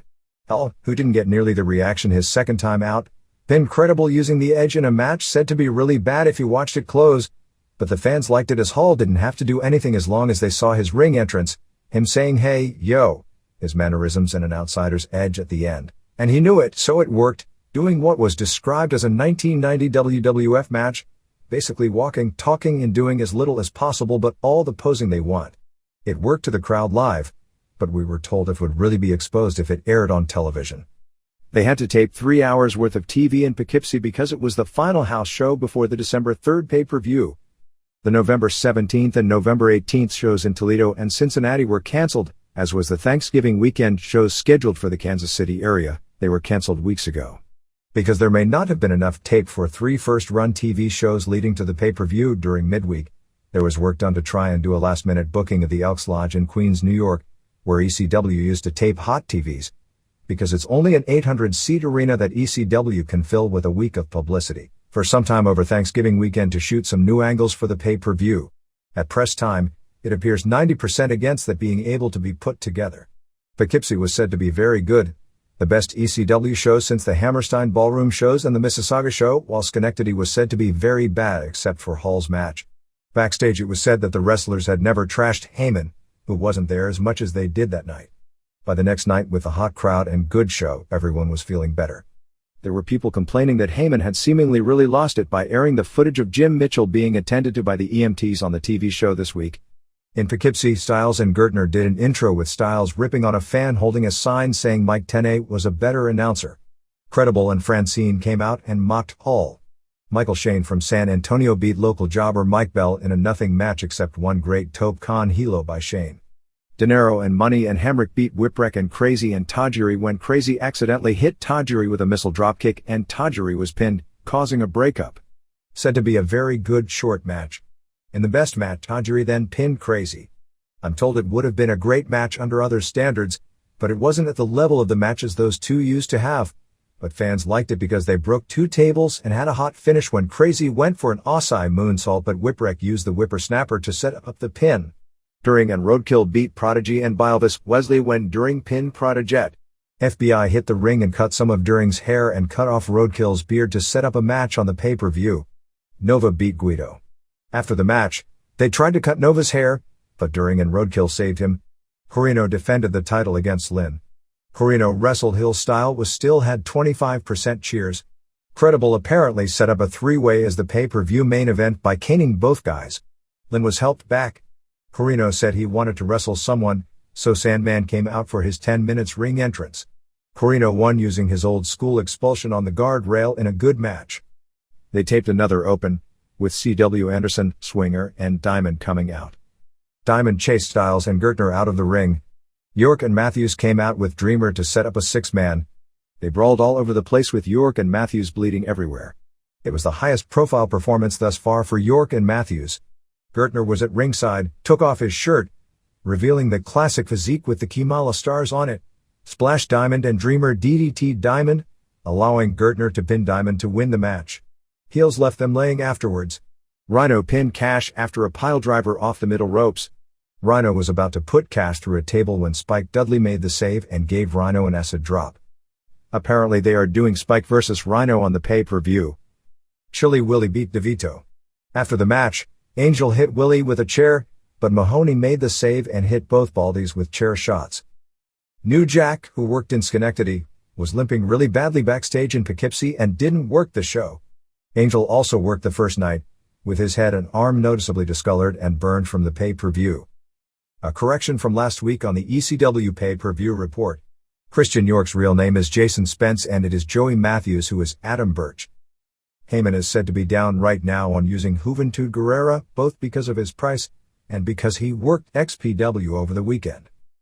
Hardcore TV for the weekend was mainly highlights from the pay-per-view show. It is no secret that ECW is desperate and admittedly with its niche audience it may be the right business strategy simply to go far as possible in that direction, although in doing so the injuries are climbing. Desperate times often make people do desperate things. Even so, showing the footage of the medics working on Jim Mitchell after his fingers were blown off blew my mind, and even throwing out the question of taste, the footage as it aired made the show look like public access TV. It was only something a dying company would even do. It blew the mind of the officers and EMTs tending to the situation, who were threatening to arrest the cameraman, except he wasn't breaking any laws except those of taste, but they kept him far enough away that he couldn't film anything, and that somebody would actually be ghoulish enough to film the stuff. Well, how could you air it without filming it? Later they had Sally E. Graziano holding scissors as if he cut the fingers off with scissors and doing the angle, saying he was like OJ, that he wouldn't rest until he found the guys who really cut off ministers' fingers.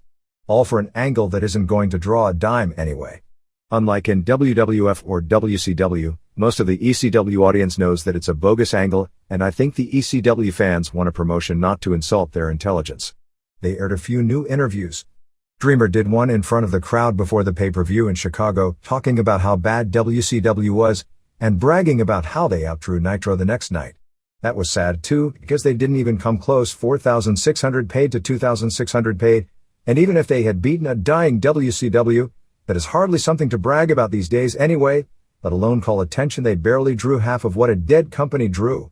Diamond and Anderson came out to attack him, I guess for saying something that only makes the company look bad, but York and Matthews quickly made the save. Interviews were done to set up programs with FBI versus During and Roadkill. Let's see. If they are playing the fingers thing for an angle, shouldn't the program be with Tajiri and Whipwreck? And Dreamer versus Anderson, even though Diamond is the one taking credit for the injury, but they've pretty well established Diamond and Swinger and Anderson as a trio for Dreamer to work six-mans against, maybe with York and Matthews to give them some credibility. They did a Hot November to Remember video package to November Rain, which was the best thing on the show new.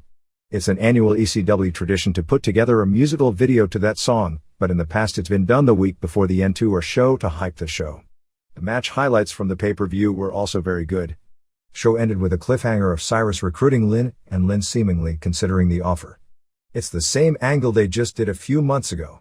They acknowledge that they did the angle before in the interview. WCW. Absolutely nothing new except for new lines of rumors regarding a potential sale or potential new leaders of the company. At this point, everything is in a holding pattern because the bookers have been told to make no major changes in the product under the guise that Vince Russo would be brought back and they don't want to mess up his plans. This week's rumor concerned Jerry Jarrett being brought in to help run things. In England, the talk was that things with Eric Bischoff had cooled and wrestlers were told the TV was purely maintenance TV because they didn't want to do anything Russo didn't approve of. Nitro in London, England, which aired on November 13th, was taped on November 10th. The positives is that there was little in the way of amateur hour stuff and the real insulting entertainment. The emphasis more was on wrestling. The downside is that the quality of the wrestling in this company for the most part isn't that good, so it's basically more watchable but below average and kind of boring in spots. Show opened with Flair coming out. They still call him 14-time champion. You'd need a calculator to know the real number. Flair announced a lethal lottery with a tag team that won, facing each other on Thunder, and the winner of that match, Sting, challenging for the title, Steiner, on the day after Mayhem, which would be November 27th in Rockford, Illinois. Flair really had nothing to do, but with the possible exception of Rock on a good day, nobody in the business can cut a better promo when they've got nothing to say. The segment ended with a battle royal-like brawl. Crowbar beat Vito to keep the hardcore title. Fans were into the show early and went nuts when Vito brought out a table. After a ref bump, Reno hit Vito with a bat and Crowbar pinned him after a superplex through a table in a match that went 7-18. Not a great match, but really good effort by both guys. NBTs did an interview, with Nash coming out to set up a four corners match later. Skipper tried hitting on Ms. Jones. She was blowing him off. He asked what the cat had that he didn't, and she said the cat was over. While that's not exactly the best reason to have a relationship with someone, it was kind of funny, if poorly delivered. In a lottery match, Sting and Steiner beat Awesome and Bigelow. Sting and Steiner fought each other a little. Steiner beat Awesome after a belly-to-belly superplex. Well, I think that was the idea. What it actually was is tougher to describe, and the recliner submission. Bigelow jumped Awesome after the match, giving him the Asbury Park greetings, in what I swore was from a 1982 video. Jimmy Hart did a promo challenging Montana Taylor, a DJ in Augusta, Georgia, where Nitro is on November 20th, to a match. As long as it's a dark match, that's fine, but if it's a dark match, why are they spending time on national TV plugging it? Wright and Disco gave up potential title shots by paying off Chronic to take their place in the tournament. FAs were watching on the monitor and finked to Flair about it. Flair told Wright and Disco they had a match later. They aired a Battledome video package and pretended the Battledome guys had flown all the way to London to do a 5-second backstage brawl. It was actually taped the previous week in Chicago. Rick Steiner and DDP were also not even on the England tour. Chronic beat Luger, and Booker T. Luger looks a lot worse since he's come back. He aged a great deal, which at 42, it starts to get noticeable. And he's much slower moving in the ring. T gave Clark the missile dropkick and set up the Uranage when Steiner hit T with a pipe and he was pinned by the High Times. Chronic did an interview basically saying if they won the tournament, they wouldn't wrestle each other. The four-way with Nash, Palumbo, Stasiak and O'Hare was pretty bad, as it had little heat and it was all the guys trading off on Nash, so there wasn't much to it. When you listen to Stevie Ray's commentary, you think Palumbo must be some sort of secret love interest the way he puts him over like he's Shawn Michaels. Nash, against all odds, had Stasiak ready for the powerbomb when Reno and Sanders both interfered, although 5-on-1 weren't too much for the mightiest of all team players. 6-on-1 was, as Jindrak took him out and he was laid out by O'Hare's Shanton Bomb. And do they need to change the name of that move or what? Why not just put subtitles on the screen every time O'Hare comes out? We copy WWF. Cat pinned Skipper with the feliner. Highlight was Ms. Jones taking Skipper out with a high kick. Aside from that, it wasn't good. Goldberg destroyed Wright and Disco, pinning both in 148.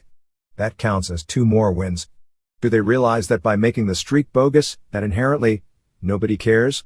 Someday someone should sit down with WCW and explain exactly why things did and didn't work in 1996 and 1997 so they wouldn't continue to screw up ideas that actually did work in the past. Storm regained the U.S. title from Rection when Major Guns turned heel, saving Storm from the moonsault. And Rection was put in the half crab. He actually didn't tap, and was nearing the ropes when Guns threw in the towel for him. Storyline was good but match was pretty bad. Finally Sting and Steiner beat Chronic. Another bad match. They did High Times on Scott, but Minidoja got involved distracting Adams. Clark went for the meltdown on Sting, but was reversed into the Scorpion Death Drop for the pin. Steiner hit Sting with a chair after the win until Booker made the save, first hitting Scott with a chair, then mysteriously hitting Sting with a chair and ending the show teasing that he had just turned heel.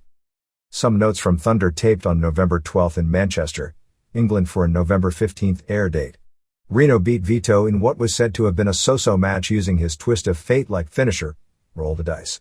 Crowbar kept the hardcore title over Bigelow when Awesome interfered. Told it was spotty, but a lot of nice moves and overall entertaining. Crowbar took a beating, taking some very sick chair shots so that may not be so good. Skipper won a 6-man elimination to get a shot at Sanders' cruiser title on the pay-per-view over Mysterio Jr., Kidman, Loco, Cajun, and Kiwi. Said to be good in spots and not so good in other spots. Booker pinned Storm clean with his finisher to keep the title. Reports are that this was the best match that WCW has put on TV since the last time these two went at it. A lot of credit for this match should go to Ace. Told the combination of the 3 matches were reminiscent of the undercard in the glory days of Nitro. Nash squashed Sanders in a bad match. NBTs all attacked Nash afterwards. Wright and Disco beat Conan and Cat when Chronic laid out Conan with the high times. Conan apparently suffered a concussion and was knocked cold. This wasn't scripted and the show was stopped for several minutes in a scene similar to the Bagwell injury. About 5 minutes later, Conan recovered and walked off under his own power. Goldberg squashed Bagwell. After the match, he helped Bagwell to his feet doing the mutual respect deal. Goldberg got the biggest pop of the show. Sting pinned Steiner to get the title shot in Rockford. Sting used the Scorpion Death Drop. The ref, Mark Johnson, didn't count 3 when he was supposed to, but then he did, as there was some sort of a mix-up. Steiner and Midajah put Sting in a straitjacket after the match and gave him a beating with a baseball bat. The finish snafu is expected to be edited out of the show. Sting was furious at Johnson for messing up the finish, which may be visible on TV.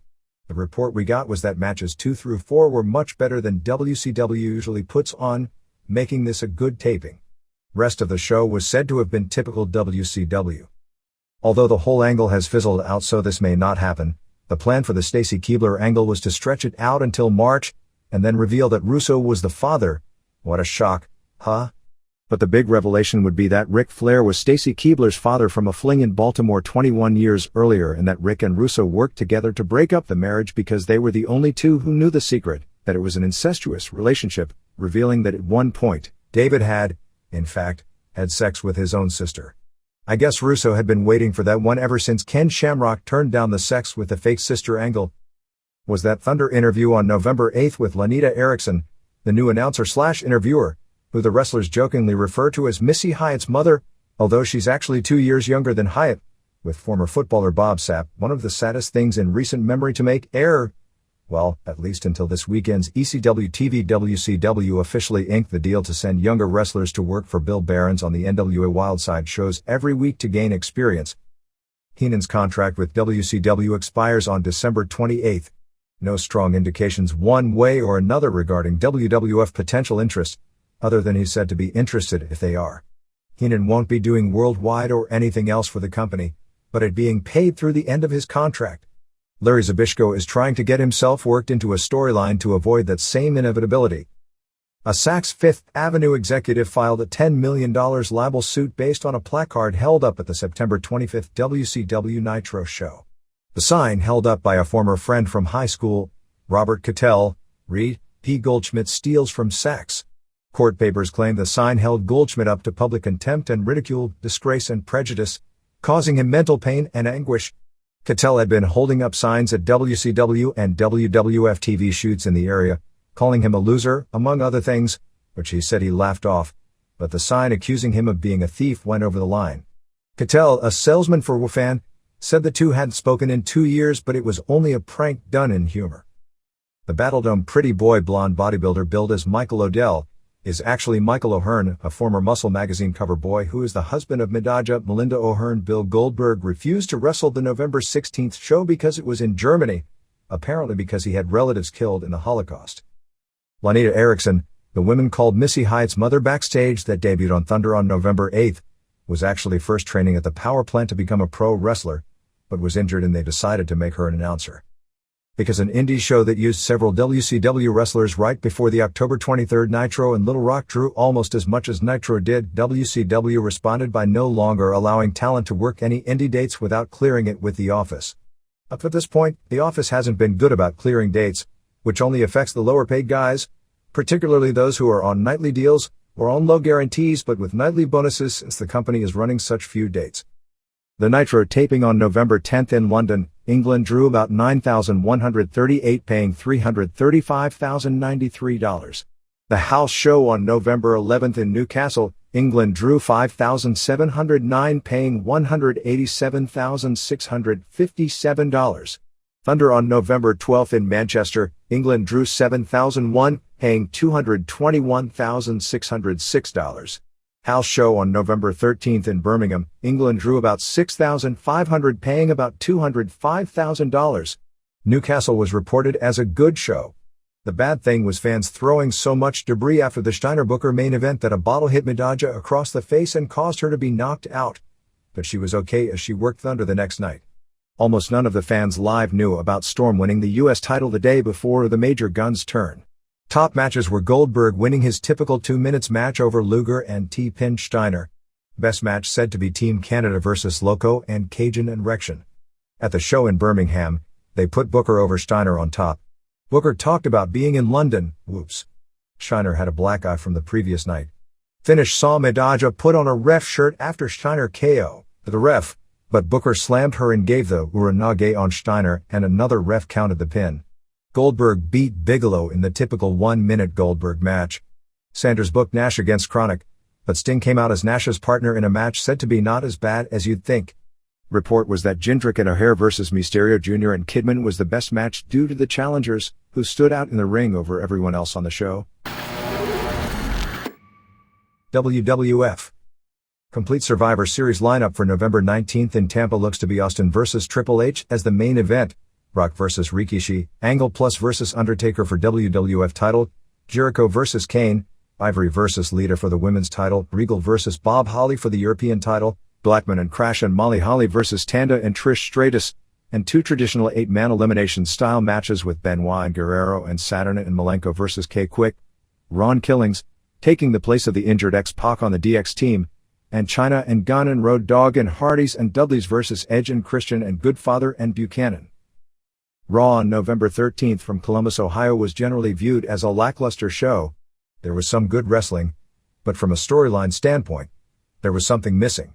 There are certain things which may be made into an angle at a later date regarding positioning of Rock and Austin. In every case, such as that when Foley ran down the babyface team for the main event, he said Rock's name before Austin's. Austin, since his return, has been clearly positioned as the star of the show. It's hurt Rock, because he loses something as the number 2 guy, and while Austin will always get a huge pop, it just isn't the same as before he was injured. Angle beat Crash Holly to keep the WWF title with an ankle lock submission. Crash said he'd win the title with one hand tied behind his back, but quickly, behind Angle's back, undid his arm. Fans were really into the near falls when Crash had Angle down, which is amazing since Crash is positioned as a prelim wrestler. It either speaks volumes for what a great worker Angle is, because Flair used to get people to pop for TV jobbers getting near falls in his era, or that nobody takes him seriously as a top heel. Angle cracked Crash with a chair shot until Bob ran in, followed by Ink and then Undertaker, who cleaned house of Ink. Angle punched Undertaker in the face and he just laughed. Foley then set up a 6-man with the same participants for later in the show. Jericho and Blackman beat Test and Kane. Jericho did everything almost humanly possible to make this a good match. Finish saw Test his Kane with a cane. I've been waiting a long time to be able to type that, when Jericho moved and then pinned Kane with a Lionsault. Kane attacked Test after and choke slammed him.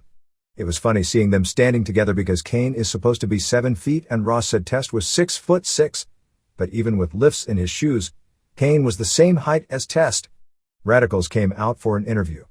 Benoit was kissing up to Triple H. They were just fighting him last week. They tried to do an explanation with Benoit saying he respected him so much from when they wrestled each other, but it didn't come off well. Triple H is not Ric Flair. He's Dusty Rhodes of the 80s except 1,000 times better inside the ring. Not only is he positioned where he's the center of everything and feuding with everyone, but everyone in their interviews puts him over. Foley came out to set up the main event. Kane was beating up Jericho backstage, throwing him through a window. Jericho was bleeding from the arm and head. Dudley's beat Raven and Taz in a fog machine. The pyro caused the building and the ring area to be a cloud of smoke. I give the guys a lot of credit for working through it without paying attention to it, but it killed the match. They did a deal where Raven and Taz were totally incompetent and getting a table into the ring. Dudley's did a 3D on Taz for the pin. Raven attacked Taz after, but Taz suplexed him through a table. Lawler was making fun of the fact Taz and Raven get no crowd heat. The circulation in the building wasn't good, so the building filled with smoke whenever pyro was used during the show, but this was the only point it became dreadfully obvious on television. They did a funny comedy bit where Michael Cole was supposed to interview Lowdown and Tiger Ali Singh. At first, Cole started the interview, saw Rock and left them like they were nobodies to talk with Rock. And he went back to them, but Jericho came out, covered in blood, to interrupt their promo. Undertaker and Hollies beat Inc. and Angle in a good match when Undertaker pinned Angle with a choke slam and last ride powerbomb. It would be nice if they gave Angle a win over someone who was even a mid-carder as a title defense, but from a booking standpoint, it does make total sense to present the challenger pinning the champion in a tag leading to a pay-per-view title match. They pushed to death that Taker was the favorite to win the title, which usually means he's not going to win. Austin did an interview. He didn't say much. It was probably good to have a change of pace interview from Austin, but the fans didn't know how to react to it. Hardys and Lita beat Goodfather and Buchanan and Ivory via DQ in a bout where if Ivory was pinned, she lost the women's title, and if G and B were pinned, they lost the tag titles. This was probably about as good a match as would be possible considering the heel team. A lot of good near falls before the heels were DQ'd when Goodfather pulled the ref out of the ring to stop the count, which was a real weak finish. It must be hell to work in that outfit Ivory has to wear in the ring, in particular that long skirt with the high-heeled boots, and she injured her ankle trying. Venus came out to join his partners in laying Hardys and Lita out. Even limping, Ivory managed to get her heat spot in laying Lita out with a DDT. Radicals threw food, not liking the food, fruit and vegetables, in their dressing room that Triple H and Stephanie would munch on, and ordered takeout steak. Benoit was on the phone to Triple H. In a really strange finish, coming on the heels of the previous finish, Regal beat Road Dogg via DQ in a European title match. Road Dogg had no voice, which was too bad since the segment called for him to rap and not wrestle. They wrestled for a few minutes, with Road Dogg on the verge of winning. Then K-Quick came out and attacked Regal, causing a DQ, and costing Dogg the European title. K-Quick explained he did so because it was time to rap and not wrestle. So Dogg wasn't mad, he was happy, and they started rapping in the ring. People seemed into it at the beginning, but it went too long. Austin did an interview saying something wasn't right. Foley and Deborah did probably Foley's weakest segment of the year. Deborah isn't good in speaking roles. Rock and Austin and Chyna and Gunn beat Benoit and Guerrero and Saturn and Malenko in 10:24. Match wasn't nearly as good as you'd think. Something was missing. Part was Chyna doing the sell, and she has no experience selling for long periods of time, and it really showed. Saturn also didn't look that good on his offense, but took a hell of a beating. At one point he slid across the announcer's table like it was made out of ice. Good in spots and bad in spots, depending upon who was matched up with who. Austin at one point must have stomped on Guerrero 60 times. Finish was the stunner on Guerrero. Rock and Benoit brawled backstage. It was a tremendous backstage brawl with Benoit killing himself to make it look good. Rock finally dispatched of him, but in the parking lot, Triple H and Rikishi drove a car and Rikishi hit Rock with a sledgehammer as the show went off the air. Mark Henry, sporting dreadlocks and new music, won a dark match. For the live crowd, Austin drank beer to end the show. SmackDown/Heat tapings on November 14th in Indianapolis. Bossman returned on the Heat show but lost to Blackman. For SmackDown, it opened with Rikishi doing an interview.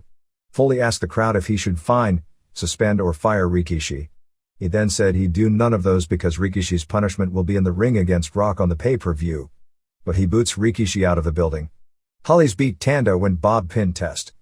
Stratus attacked Molly after. Triple H does a promo showing footage from the past year to make him look like he's the smartest man in wrestling. Too Cool beat Raven and Taz when Raven turned on Taz and left him laying with a DDT, and GMS pinned him after the hip-hop drop. Raven DDT'd Taz on the steps after the match. Austin snuck into the Radicals' dressing room as a waiter and beat up all of them except Guerrero. He then maneuvered a forklift, blocking their dressing room door so they couldn't interfere in his match with Guerrero. As you can imagine, Austin versus Guerrero was a quick stunner and pin.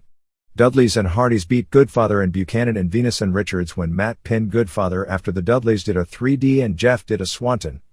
RTC attacked them after the match. Angle and Kane beat Jericho and Undertaker when Angle pinned Undertaker after a chair shot by Kane. That finish made no sense on any level. Why should Undertaker lose going into the title match, and if he is to lose because Angle needs a win, then what was the purpose of Kane giving Angle the win? Dogg and Quick beat Malenko and Saturn when Quick pinned Malenko clean. Rock beat Benoit via DQ in the main event when Rikishi came back to the building and interfered. Rikishi left Rock laying as the show ended. When cameras went off, Undertaker made the save for Rock. More notes on SmackDown taped November 7th in Dallas. Triple H opened the show with the explanation that he was the accomplice, had masterminded everything and had benefited the most from Austin being gone. Rikishi came out and reversed The Rock being part of it and dropped the racial angle about doing it for the Island Boys part of the angle. Foley came out to set up the Survivor Series top 2 matches. That was probably the best part of the show. The name Billy G has thankfully been already dropped, and he's now the one Billy Gunn.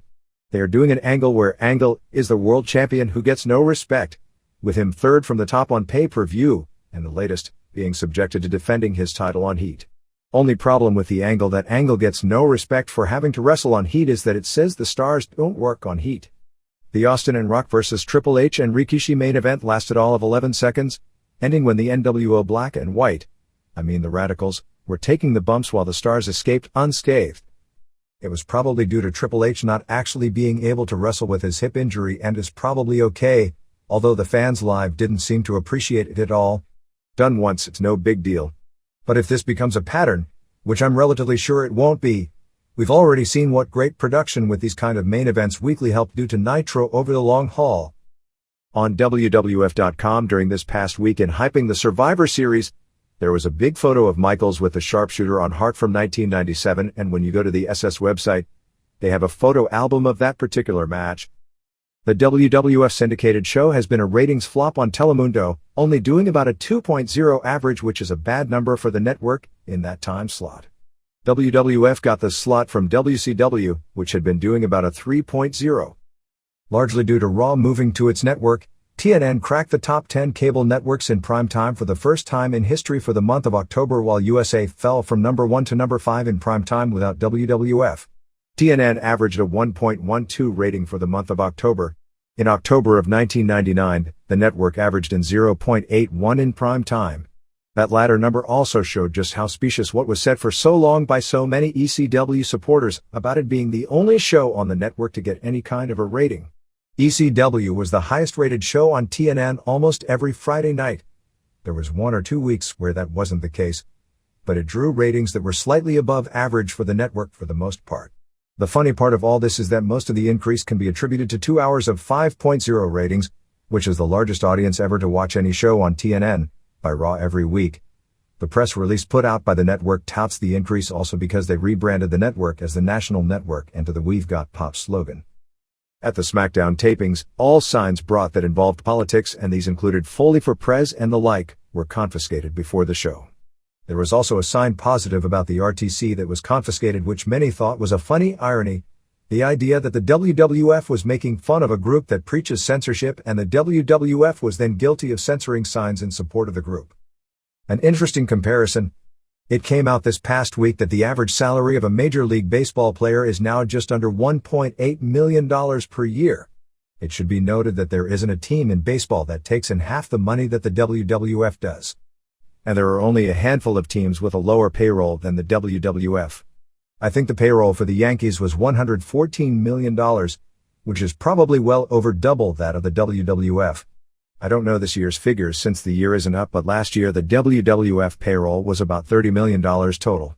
I presume with revenue up significantly in the last year, that figure is also up significantly this year, but it wouldn't be like it was doubled or anything close to that either.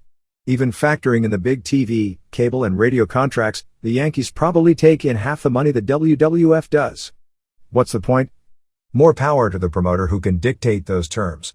More power to the baseball players who are able to negotiate the contracts they get. And as for the wrestlers, who still make far less money, there are probably only 3 to 4 wrestlers in the WWF who earn more than the 300th highest paid journeyman player in the big leagues does, and pay their hotels, rental cars and food expenses on the road. There may be exceptions, and there are definitely many exceptions in WCW in regard to hotels and cars but not food, but as a general rule they do, which baseball players have taken care of for them. Those numbers speak volumes, too. But as long as this is a business where a good marketer and at times wave a magic wand and create a superstar, within reason of course, and superstars can be replaced no matter how popular they may be, and don't think the WWF's success in 2000 without Austin most of the year didn't do wonders for who has the leverage in the constant labor versus management battles. I don't see anything changing the current structure because it requires guys sticking together, and it's so much easier to earn brownie points for the promoters by sticking with the promoter during a stressful period. In another example of toning down, this new version of DX will not be allowed to do crotch chops on television. Dynamite Kid will be attending the December 2nd WWF show in Sheffield, England as the guest of Chris Benoit. No word if he'll be brought in front of the public or not. Lineup for that show at this point, and it'll probably change several times between now and then, is Austin and Rock vs. Rikishi and Triple H, Angle vs. Jericho vs. Kane for the WWF title, Undertaker vs. Benoit, Dudley's vs. Tanda vs. Ink Tables match, Hardys and Lita vs. Goodfather and Buchanan and Ivory, Gunn and China vs. Guerrero and Malenko, Regal vs. Crash, Blackman vs. Saturn and Bradshaw vs. Venus. Some notes from the Ross report. Triple H's problems were diagnosed as a problem with his SI joint and a torn membrane surrounding a disc in his lower back. In layman's terms, it's an inflamed sciatic nerve which is causing back spasms, and he also has hip problems. One would think he shouldn't be ready in time for the pay-per-view, but you know he will, being he's in the main event slot. He'll be getting treatment and rehab all week. Austin is supposed to be 100% by December and getting close to it now. Road Dogg has strained tendons and ligaments in his shoulder. X-Pac's return is set for early December. He suffered from whiplash after getting a powerbomb from Jericho in the cage match at the No Mercy pay-per-view, and tests showed that his 6th and 7th cervical vertebrae have badly degenerated. When he returns, he'll likely to avoid as much as possible taking bumps on the back of his neck. Ron Killings, who used the name K-Crush, debuted on Heat as K-Quick, doing a dual rapping gimmick with Road Dogg, in something generally said to be really bad. Rikishi's injury was broken cartilage in his nose, which makes breathing difficult. Gunn is still having shoulder problems coming back from surgery, and Christian still has numbness in his arms from the stinger at the No Mercy pay-per-view. Regal had lower back problems but is working through it, and Farouk, in recovering from knee surgery, had fluid on the knee. Big Show weighed in at 441 pounds and Mark Henry at 336 in their weekly weigh-ins at Ohio Valley. I'll bet Henry's weight hasn't been that low since early in high school. Here is the situation with Chris Chetty. Chetty came to the WWF show on October 24th at the Nassau Coliseum and asked about getting a job. He was asked what his contractual commitments were to Paul Heyman, and he told WWF he was working without a contract and had no commitments after the November 5th pay-per-view show. He was told they'd give him a tryout once he finished his ECW commitments, which he has. There has been no contract signed, developmental or otherwise, or even offered, only that he was promised he'd get a tryout. In the conversation, Chetty said he would have no problem going to Memphis or Louisville if the tryout went well. Chetty just had his first child, and wrestlers with families are a lot more likely to look at options outside of ECW given the precarious state the company is in, particularly the undercard wrestlers not under contract that are working on per-night deals, with the company canceling so many house shows. Jim Cornette's OVW Christmas Chaos show on December 13th at the Louisville Gardens will feature WWF talent on top, mainly using the WWF guys to give a rub to the local talent. Main event is Leviathan, the local monster heel who has been given 2 pins over Big Show, facing Kane. Also, Nick Dinsmore defends the OVW title against Benoit with the idea of doing a super technical match, since Dinsmore is probably the best performer move for move in OVW and very much underrated nationally. Austin's appearance will be an interview segment with Jim Ross, although obviously he'll be stunning someone. Hardys and Lita face Slash and Damien, and send Big Show versus Mark Henry. In matches with the local talent, they'll have a hardcore title match with Rob Conway versus Mr. Black, Damaja versus Russ McCulloch, Derek King and Jason Lee and Rip Rogers versus Sean Casey and Chris Michaels and Phil Fair, heel ref, David Nelson versus Robbie D, Brock Lesnar, NCAA champ, and Shelton Benjamin, who may have the most potential of any of the younger wrestlers in the company, versus Ron Waterman, former UFC fighter, and Randy Orton, Bob Jr.'s son, and Deborah will also appear as guest ring announcer. Don't know if this is a new policy or what, but the NBC affiliate in Huntington, West Virginia was planning on running some news highlights on a morning show the next day, but the WWF banned all local media from shooting the matches or getting any interviews with the talent. Channel 6 in Indianapolis, as what would certainly be construed as an unwanted tie-in to the SmackDown tapings this week, was doing a multi-part feature on Dr. Joel Hackett, a latter-day Dr. George Zaharian who has been suspended by the Indiana State Medical Licensing Board. Melanie Pillman King was on the news report saying that Hackett overprescribed Percodan and Darvocets to Bryan. She said she complained to Hackett, who promised to cut back on the prescription pills, but claimed she never noticed a change. Hackett said he doesn't believe he was to blame for Bryan's death. King had also blamed it on Dr. Edmund Chain, who prescribed human growth hormone to Pillman in the months before his death, blaming Hulk Hogan with setting Pillman up with Chain. Hackett made a strange defense of himself, saying that other doctors were giving drugs to wrestlers without even writing prescriptions.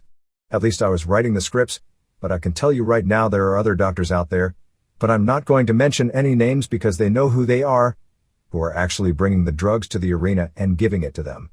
Hackett has the strange distinction for prescribing drugs to at least 3 wrestlers that have died. Louis Mucciolo was another one. The third is unknown other than it was part of the Indiana board's evidence against him.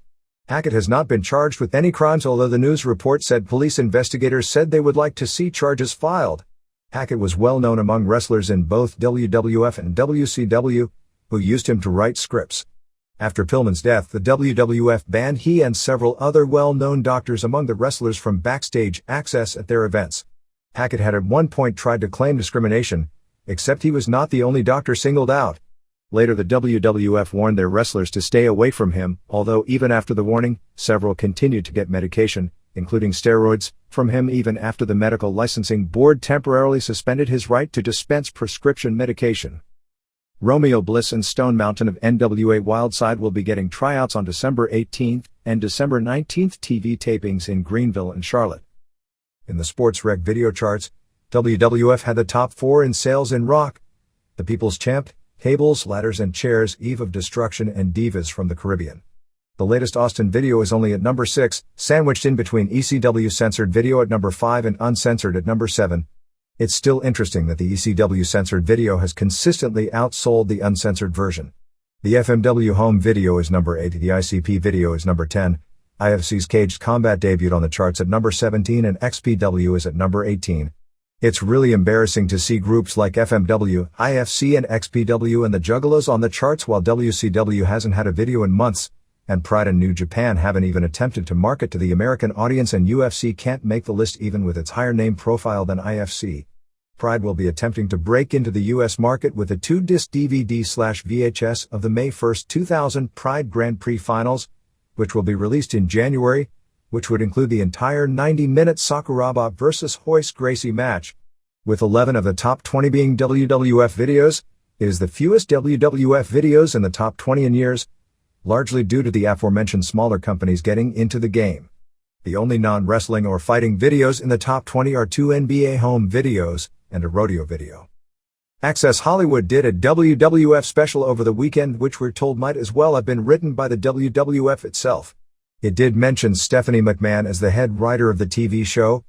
It also credited the WWF's recent turnaround not to the popularity of Austin, or the Austin vs. McMahon feud, or the 1997 Survivor Series, or any other angle or personality, but to the admission by Vince that pro wrestling was staged.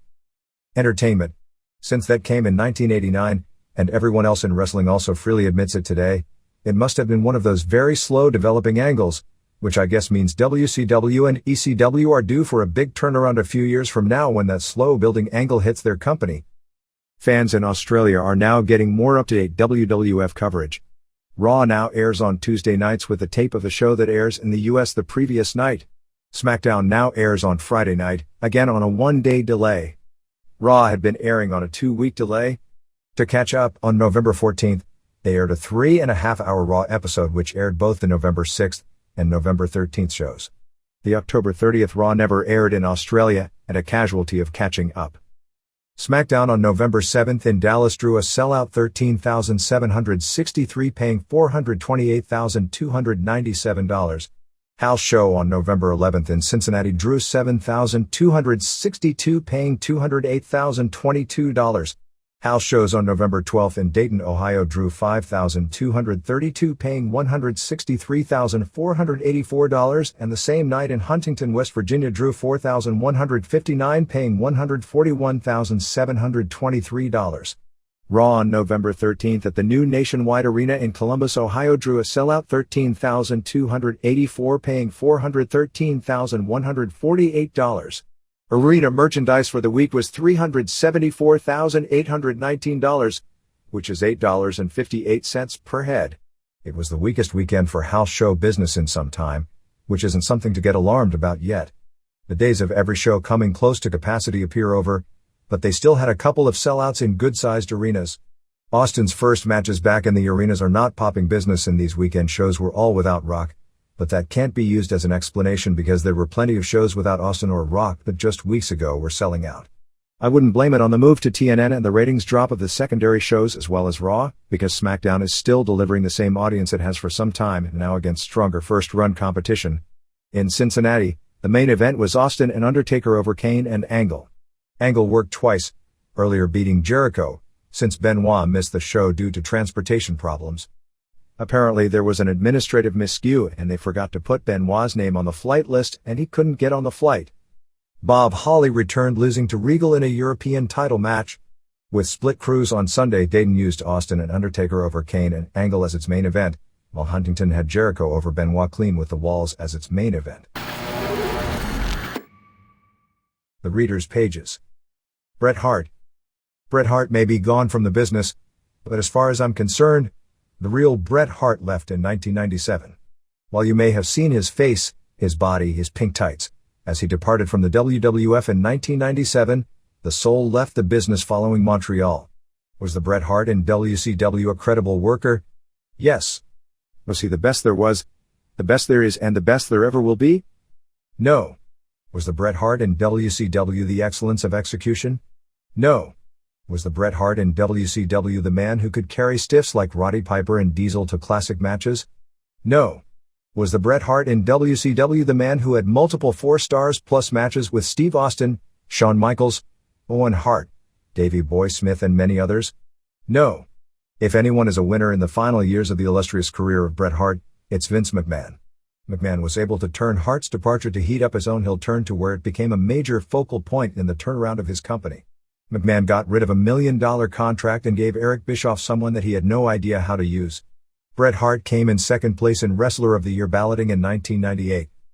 He didn't even get an honorable mention in 1999. The Bret Hart in WCW was a very capable worker, who had occasional good matches with Booker T and Chris Benoit, but it wasn't the Bret Hart I want to remember. He fell into a work rate rut. He relied on the same basic spot sequence over and over again. Two quotes stand out in my mind. In 1996, he said, "Perhaps the strongest reason I didn't picture myself going to the WCW was because I would have been lost in the shuffle, in a deck of cards filled with Hulk Hogan. One thing about the WWF, in contrast to the WCW, is that we almost always take their previous stars and make them brighter, and they take our stars and make them dimmer. I'm sure Diesel and Razor will quickly find out what it's like to be on the Hulk Hogan show." After reading that quote, it hurt me to see Hart playing second fiddle to Hogan. It hurt me to see Hart, a wrestler who spoke out against Hogan, have so many potential big money making angles both with and without Hogan in WCW all blown. When I look at the memorable career of Hart, I want to remember how he carried Diesel on more than one occasion to a classic match. His Iron Man match with Shawn Michaels. The USA vs. Canada feud. The cage match with Owen Hart, which under normal circumstances would have been a disaster considering 30 minutes was way too long for a climb out of the cage match with blading not allowed, and Bret was working the match with a strep throat. Under all those limitations, the two had a 5 stars match. This is the Bret Hart I want to remember. I would like to go as far as possible until I reach a point in time where I see myself becoming an embarrassment, an old pathetic embarrassment, much like Hulk Hogan. To envision myself plodding along like him and many others in the WCW would be too much for me to take. When I talk out, whether it's 3 months from now or 3 years from now, I will walk out with my head up high. While I always felt the heart and soul that Bret Hart had in the WWF, not only left the WWF but the business entirely in 1997, it's sad to see Hart leave the business without his head up high. In a business where so many wrestlers are out to please only themselves, Hart was never afraid to go the extra mile to put on a great show for fans worldwide. If anyone deserved to leave the business with their head up and deserved a chance to say goodbye to their fans, it was Bret Hart. David Porty. PTC. I think the most important point has been lost in the discussion of the WWF lawsuit against the PTC. The WWF isn't just filing the suit on its own merits, but also to bankrupt the PTC and L. Brent Bozell. The cost of defending the lawsuit will be very high, and the WWF will easily be able to cover their side of the costs. If the PTC were to file for bankruptcy, Vince McMahon could actually conceivably pick up their name and other assets at a low cost. There is a precedent. The Church of Scientology picked up the assets of one of its top detractors, the Cult Awareness Network, when Ken was bankrupted by a lawsuit, although not a lawsuit brought directly by the Church of Scientology. So now Church of Scientology members answer the phones at the Cult Awareness Network and have access to all the old Cult Awareness Network files. Jason Campbell. XFL. When pro wrestling promoter turned sports impresario Vince McMahon announced his intention to start a new football league, he proposed several changes from NFL rules to make his brand of football more fun. The most disturbing of these proposals was the legalization of the head slap.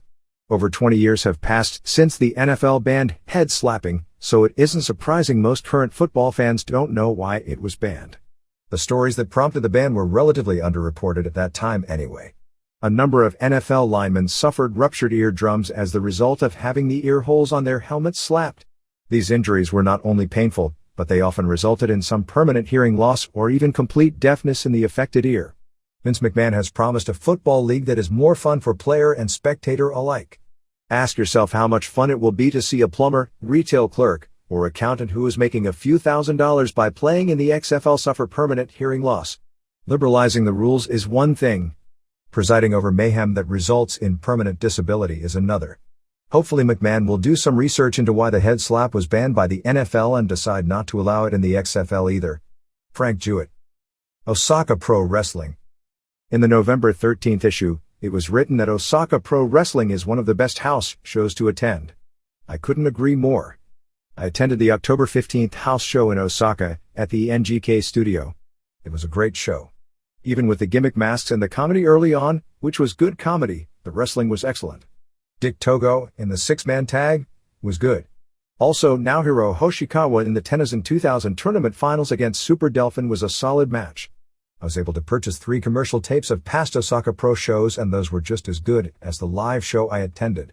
The October 15th house show was far superior than any episodes this year of Raw and Nitro put together this year, and actually in the past couple of years. Takakura Osaka. San Jose, California. Hall of Fame.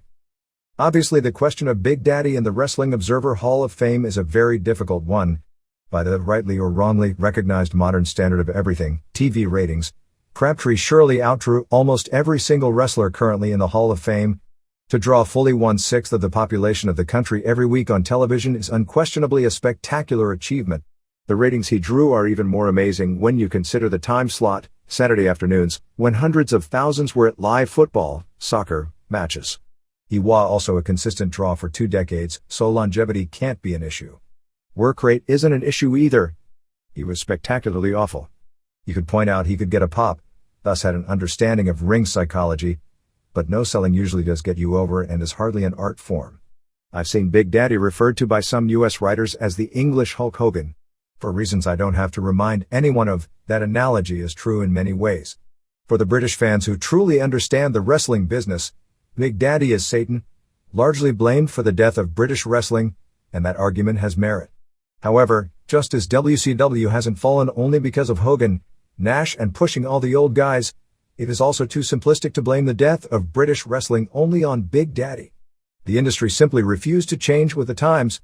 Much like the US business, it went into a slump. Unlike the US business, it never recovered. Big Daddy, as little as I respect him, cannot take all the blame for this. When ITV got a new director, he hated wrestling. With only 3 channels in the country at that time, ratings weren't even a consideration. He dumped it when it was stalled, drawing millions of viewers. That was a considerably large nail in the coffin of British wrestling, and Big Daddy had nothing to do with it. I'd also like to offer my opinion on Davey Boy Smith. Smith was wrestling in front of 10 million TV viewers while still of high school age. While I'd never suggest he was anything like an equal partner, he was half of the most innovative tag team of the 80s, the British Bulldogs. He was a star in North America from the mid-80s through 1999. During the WWF's first big hot period, he and Tom Billington did headline house shows and headlined the Chicago part of WrestleMania 2.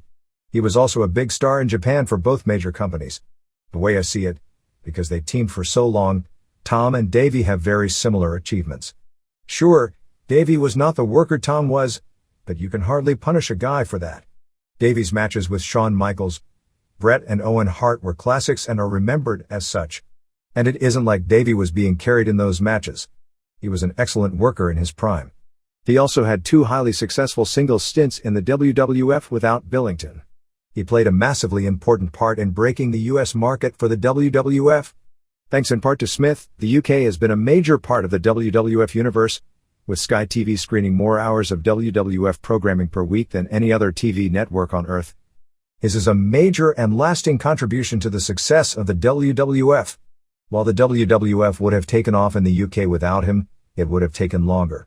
The importance of having a larger-than-life Englishman for the UK papers to constantly write about was a major advantage for the WWF. In 1992, Smith headlined only the second non-US pay-per-view in history for one of the best matches in WWF history against Bret Hart, who to this day says it was the best match of his career. The national interest in the match at Wembley Stadium can't be exaggerated. For weeks beforehand, it made the national press, even the front pages. It had a build-up usually reserved for a major event like the FC Cup final. It drew a sellout crowd to Wembley, still the second biggest crowd in WWF history. Anthony Evans. This is the Pro Wrestle Machine,